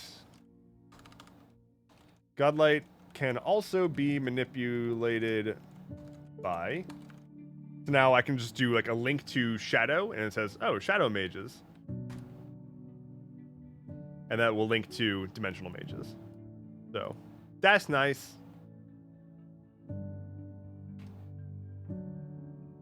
Cool.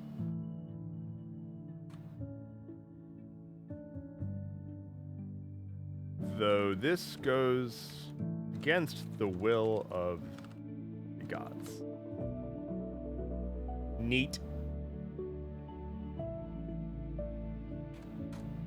Do we want to rename the fourth dimension or just keep it as the fourth dimension?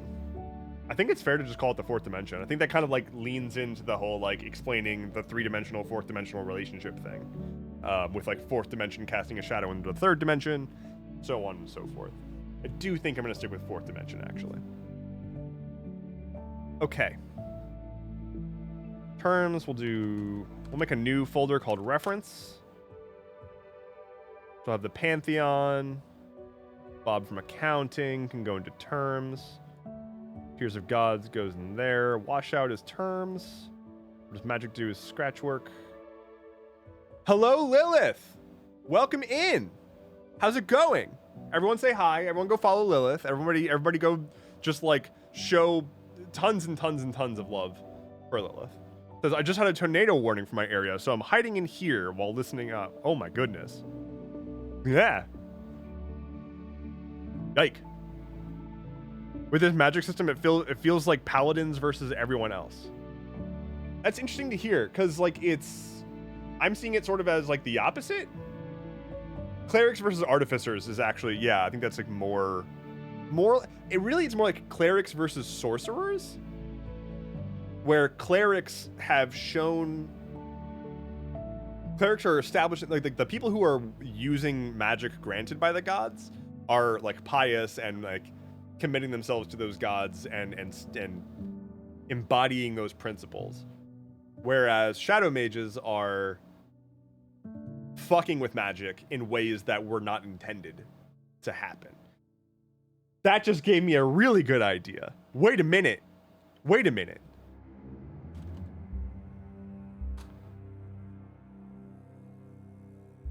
What if the shadow mages, since the gods are controlling distinct energies, they can't overlap as much, but the shadow mages can bastardize the magic. They can take multiple concepts. Like a truly talented shadow mage can combine Godlight from multiple sources to create something new and horrifying. Okay. Talented shadow mages can possibly learn the talent of mixing Godlight from multiple sources in order to create something foul and unnatural, but wholly powerful. Call that guy a projector. Possible term. Projector? An example of mixing magics be mixing time and dark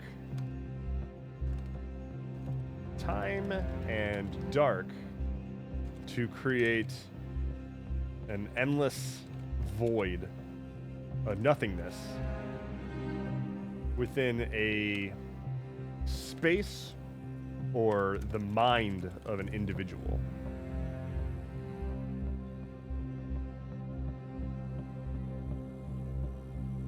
Can normal Godlight users not be gifted by multiple gods?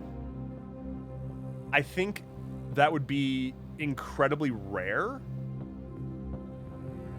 And I think by default, it would make sense that you can only use one Godlight at a time.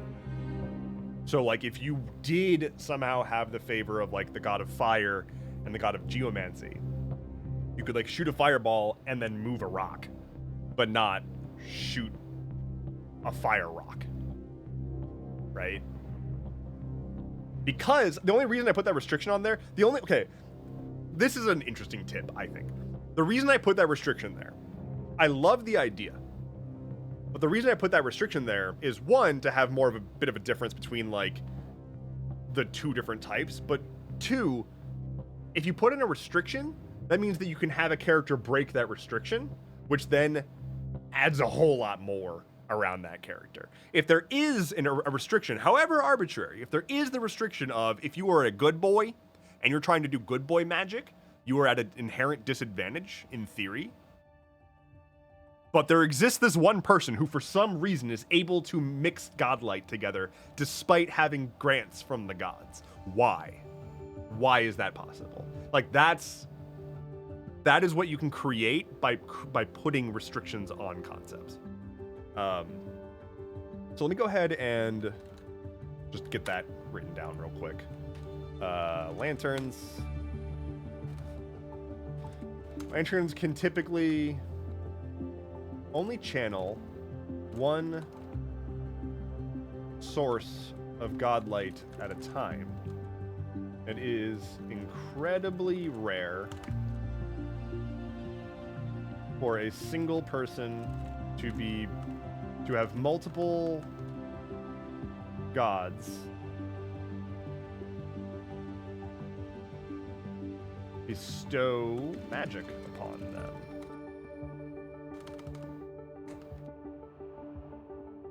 A shadow mage favored by the gods for fighting other shadow mages. Exactly. I would 100% agree. Like, that absolutely, I'm just going to make a, like, dope concepts.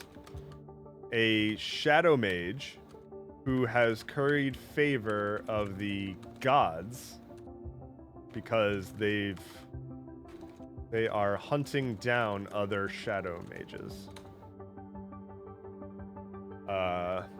You could conceive of a character who is a lantern, but is able to mix godlights, similar to how a shadow mage might do. Powerful shadow mage might do. Kind of like the idea of referring to subtypes of godlights as hues. Different hues of godlight. Oh my god. Oh my god. Is able to mix different hues of godlight. Inherent magic found in the fourth dimension of the field of magic. Godlight can be channeled by lanterns who have been chosen by a god. Godlight can also be manipulated by shadow mages. This goes against the will of the gods. Variants of godlight are referred to as hues. Proper noun guy. I am also a proper noun guy. Let me be real. Let me be very clear. When I come up with a setting or a concept, and I do this all the time with everything. I come up with a theme and then I name everything based on that theme. An example would be the Astral Campgrounds and having everything in there be campgrounds themed, and all the people are called campers, and we have a website called The Lodge, and so on and so forth. Like, everything is camp named. I do the same thing all the time. In the TTRPG that I'm building, I came up with the original name for the TTRPG itself, and everything downstream of it is based on that, because it's a theater term, and so a lot of the terms I'm using in the TTRPG rule set are theater terms, because I'm a nerd. Just makes me want to be a rainbow. Users, well, okay. So then that means that the shadow mages who leverage multiple hues of godlight at the same time are gay as hell, because having multiple hues is like a rainbow, and that's so gay. Happy Pride. Emery says, I have to leave for now. See you later, dev and streams. Take care, Emery. Be well. Only got about a half an hour left on the stream as is. Suze just says there could be names given like reflectors, prismatics, etc., depending on the ways that one manipulates godlight or the power they wield. Hell yeah. Hell yeah. Gina says, I came back in to so gay. Happy Pride. Hello, Gina. Hey, Gina being back is a great excuse for me to go over everything that we've done again so far, and come up with some like final steps here as we're I don't think that we are by any means like done building this system, but I think that there's a lot of really cool stuff here already. So let's put that in scratch work, put this in reference. Crimson says, with how this community is normally fantasy focused, do you think we can make a sci-fi world at one point? It's literally my favorite genre. Maybe. It is not my strong suit, but maybe? We shall see. So, here is what we have built. I'm just going to go through everything that we've made so far.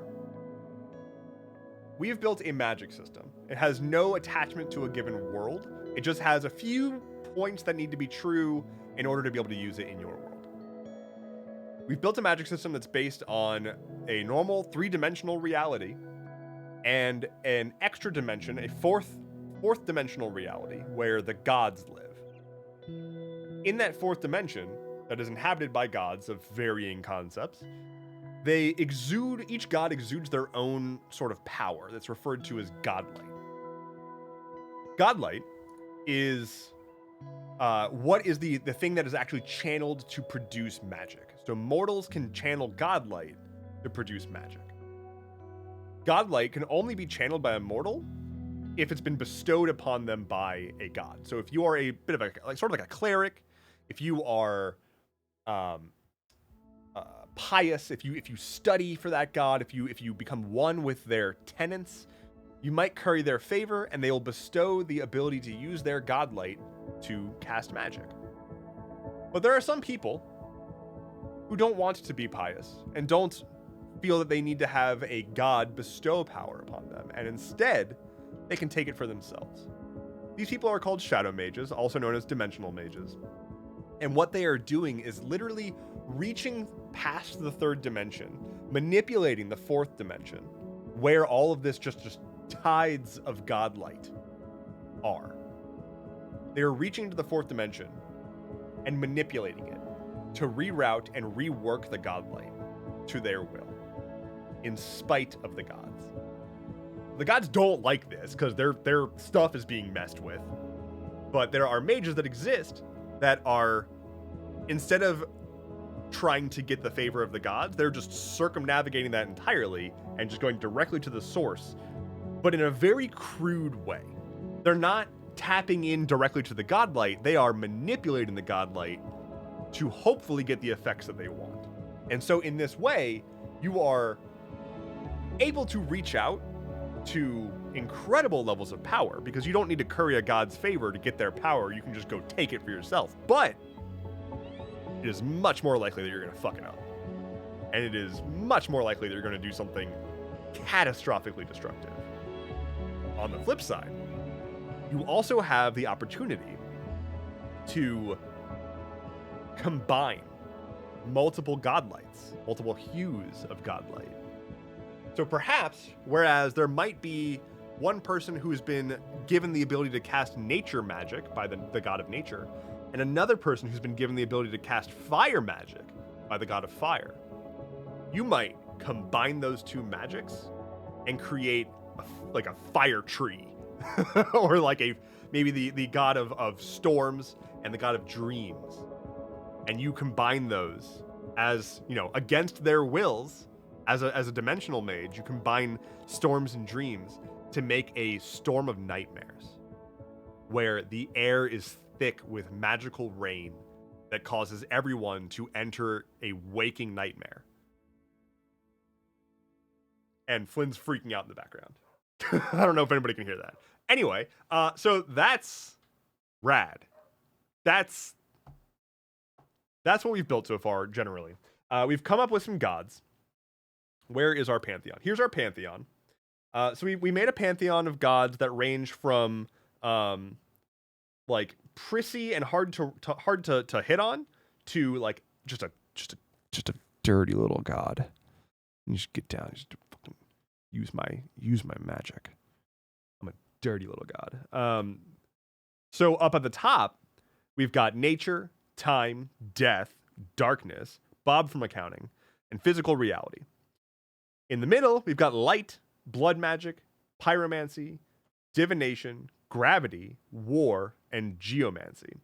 And at the bottom are just our slutty gods. We've got necromancy, cooking, fear, colors, illusion, rain, storm, and dreams. Christoph Dan says, I'm back. And what timing to come back, too. Yeah. Oops. I like how cooking made it in there. Yo, gotta have a god of cooking. Gotta have a god of cooking. And we've also, I made a page that has that has all the gods. So like these are all like heretofore not explained. Like they're not fleshed out yet. So there's still a lot of work to do to like make gods. I actually think that if anything, I might save, like, this would be a really great starting point for a future World Building Wednesday to do, like, building a pantheon, like building out all of these gods and explaining like their interactions and whatnot.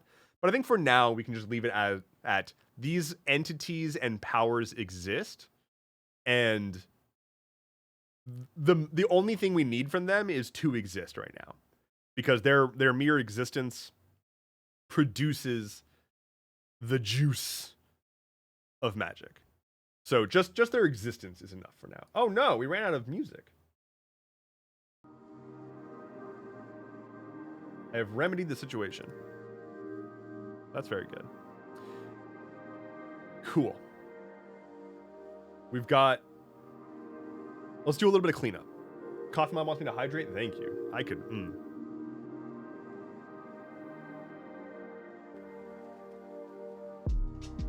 Very much go for some water. Okay, let's do some cleanup. Let's go over our scratch work. Let's make sure that we've incorporated most of the concepts that we've come up with. We're going to review the documents that we have. We're going to organize some stuff. And either literally right after this or shortly after this, I will be uploading all of this to a link that you'll be able to find in my Discord to download this Obsidian Vault and play with it yourself. Extend it, edit it, use it in your own world if you would like to.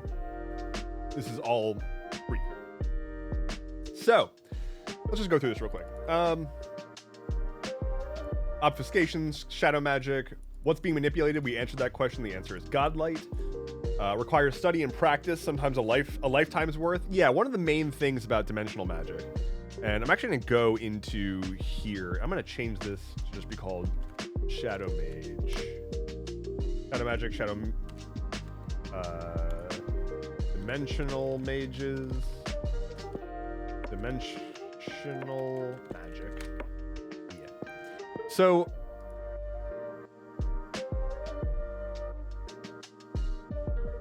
becoming a shadow mage can be a lifelong endeavor. Though some are born with a unique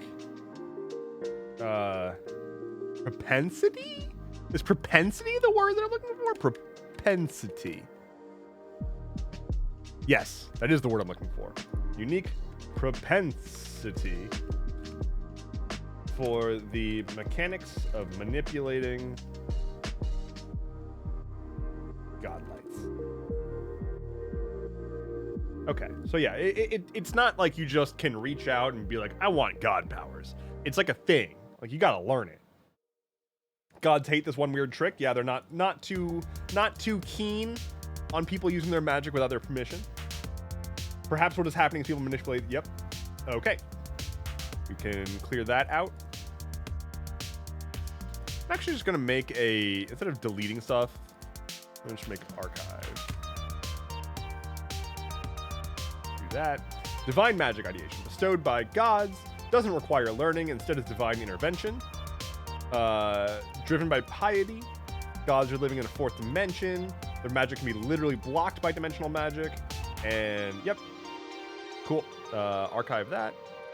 Dope concepts. A shadow mage who has curried the favor of the gods because they are hunting down other shadow mages. I still love that idea. You could conceive of a character who is a lantern. Let me turn that into a link. Lanterns are mages who have been bestowed access to a godlight. Wait, why?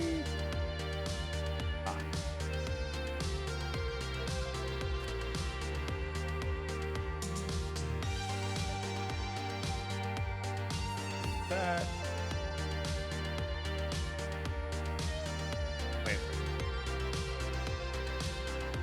Okay. You can see a character who is a lantern, but is able to mix different hues of godlight, similar to how a powerful shadow mage might do.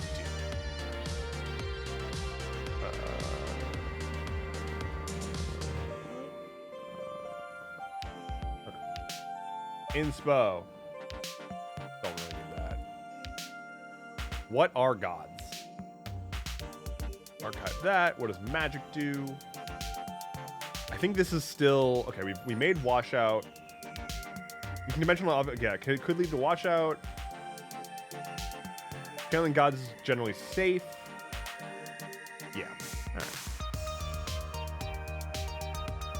Okay, so we've got terms, reference, which is just like sort of non-term material.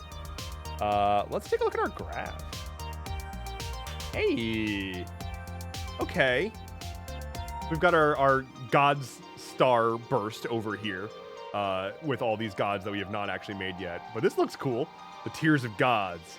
Fear, light, reality, war, death, fire. Bob from accounting. Cooking, illusion, dark, time, rain. Then over here we can see our like link of all the concepts that we've been putting together. So like what are gods? With Godlight, mixing magic. With the example of time and darkness. Hype. Pretty small, pretty simple, pretty approachable. But what we've done here is make a concept for a magic system that can just be airdropped into any existing world. All you need is three-dimensional space and a concept of gods. Doesn't matter in this for this system if the gods are concepts, if they're literal beings, if they're killable, if they're abstract, if they're aliens, if not. It's pretty abstract. That's what I was going for. So yay. I think with that, I'm gonna go ahead and call that good for today on the actual world building front. Excellent. I have a few quick announcements to make before I start wrapping up the stream, and I'm gonna wrap up relatively soon, I think. So, yeah. Hello, Seth. How's it going? Thanks for stopping by to say hello. A couple of things. I am working through some potential changes to the way that I approach doing my content creation work. That's not supposed to be a scary statement. I'm not taking anything away. I'm not reducing my schedule. I'm quite the opposite. I'm looking to try out a few tweaks to potentially make some stuff more sustainable, to like lean into what I'm good at, and hopefully get back into the swing of things. So, to that end, I'm going to be posting some polls on my YouTube community page, which I've already posted the first one this morning, as well as in Discord and probably on my various other socials. So, be sure that you're following my socials and are in my Discord if you care about weighing in on like what you like from what I do and like what you would like to see more of and so on and so forth. Again, this is not a I'm trying to get rid of things. This is I want to do too many things and I can't. So I'm trying to prioritize and make it sustainable for myself. So I'll be posting stuff about that. What else?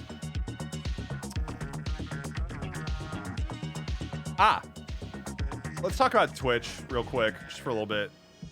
Twitch recently announced that they are increasing the subscription price on Twitch streams. So, like, the cost of a tier 1 subscription is going up by, I believe, $1. I don't like that. That's not vibes. I didn't choose to do that. They're choosing to do that. But it does mean that subscribing to this channel is going to be more expensive.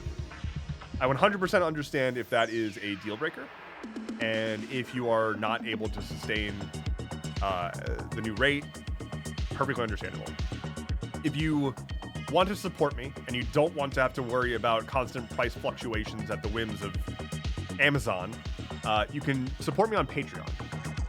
I have a $5 a month tier over there that gets you access to most stuff that's on there to begin with, and access to like the private chat and the like the audiobooks and the vlogs and all that stuff. The only thing it doesn't give you access to is Stuff Keeps Happening bonus content, of which there's frankly not a ton. So, long story short, fucking Twitch. Amazon owns Twitch. Oh yeah. Amazon owns Twitch. Amazon owns Twitch, and they sent out an email that is obnoxious because it's just like a lie, basically. They're like, given the ever-increasing market rates of blah, blah, blah, blah, and the cost of blah, blah, blah, blah. Like, no. It's 2024. We're all deeply aware of price gouging and corporate greed. Don't piss on my leg and tell me it's raining. You know, like, don't lie to me. Just tell me, hey, we're some greedy assholes. We're going to increase prices because line must go up. And then they have the gall. They have the absolute gall to imply that because they're increasing prices, creators will make more money. And so this is a good thing for creators. Which completely ignores them increasing prices causing people to cancel their subscriptions. All of this to say, thank you to everybody who has gifted subs and is currently subscribed. And if you're going to continue subscribing, thank you very, very much. Your support is what allows me to keep doing this. And if you want to support me in a more direct way, that gets me a bigger cut of the money that you're throwing my way, my Patreon is the best way to go. Is the best way to do that in one centralized place, while also giving me a space that I can then give back. That's the other thing, is that Twitch takes 50% of your subscription. I don't get the other 50%. I only get 50% of that. On Patreon, I get like 92% or something like that. They only take, I think they take like 8%. So there's all that. Navigating being a creator without trying to take too many like sponsorship deals. I've done exactly no sponsored posts. Like, I just haven't yet. I've gotten solicited for some. Most of the times I've been solicited, it's been like dumb bullshit that I don't care about. But I'm trying my dangdest to not just sit here and be like, great, I have an audience now. Time to exploit you. Let's connect you to some businesses and do sales. Like, that's just not what I'm here for. Now, obviously, I have partnered with Many Worlds Tavern, and you can use coupon code DEV10 at purchase for to get 10% off of your coffee and tea. And it's genuinely really good stuff. So go check out Many Worlds Tavern. But like, that's a group that I can really get behind and like can chill with and vibe with. I'm not about to chill and vibe with like fucking crypto.ai.cn,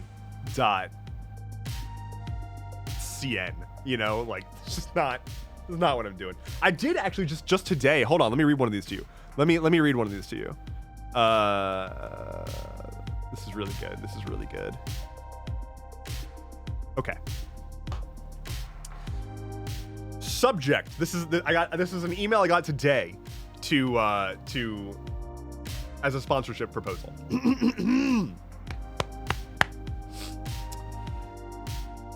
Endeavorance.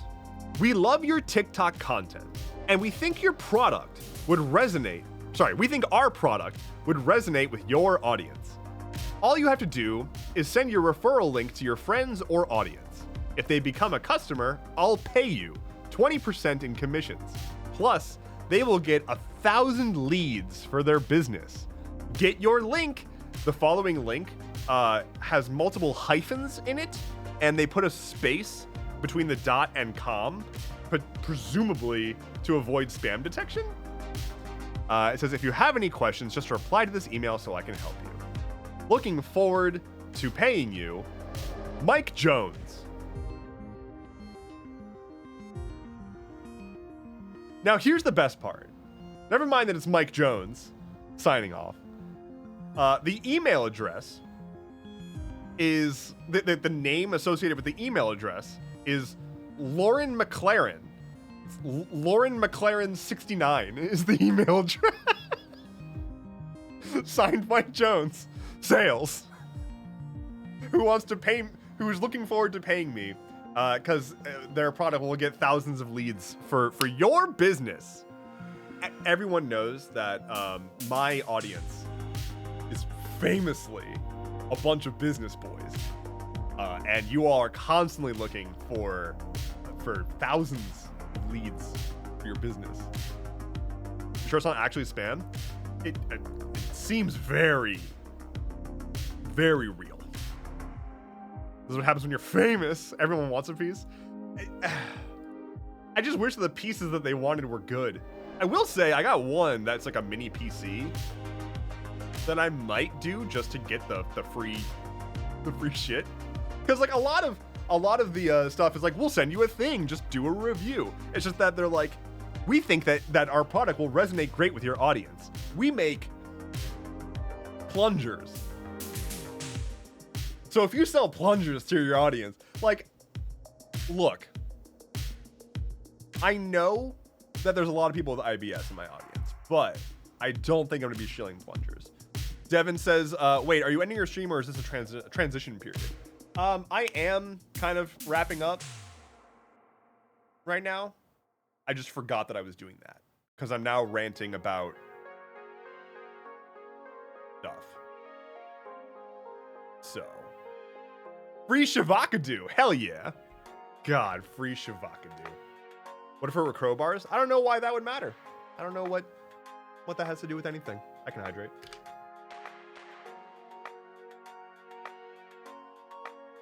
Anyway, in short, fuck Twitch/Amazon. If anybody wants some, if anybody wants thousands of leads for your business, let me know. I know a guy. His name is Mike Jones. Check out my Patreon if you want to support me more directly without giving Jeff Bezos money. And also, I just got an email about a Latin American game showcase and women-led game showcase. That's neat. I should share some of this stuff ever. I'll do that at some point. Cool. I should go. Ooh, wait. Let me dive into my ignored collaboration requests. Let's see. Is there anything good here? Or have I just deleted the shitty ones? The thing is that all of these emails, they have the same property, which is like, it's coming from a person who's like, hi, I'm obviously not my real name, from obviously a company that was like incorporated yesterday. So like, what the fuck is, I hate this. What is Media Cube? And why? A revenue management system for YouTube. No, I'm good. I think I'm fucking good, actually. Exciting business opportunity with AI-driven video streaming startup. Hello, Endeavor. How's it going? My name is person's name, and I am the CEO of Global Studios.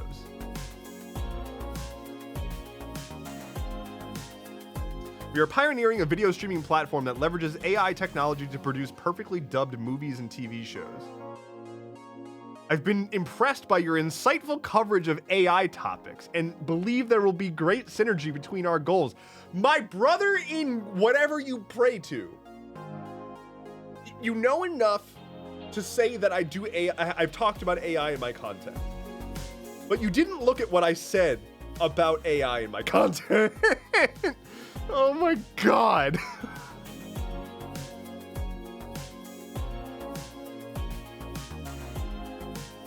It's just,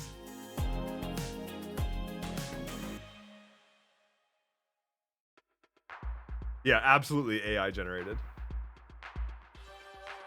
Hey, Endeavorance, I love your YouTube content. The title of this one is Question from a Fan. I saw that you were doing great. I hope you were doing great. I saw that you were creating amazing long-form and short-form content for your business.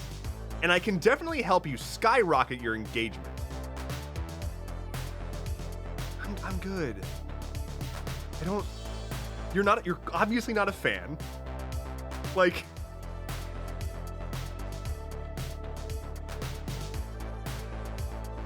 pain.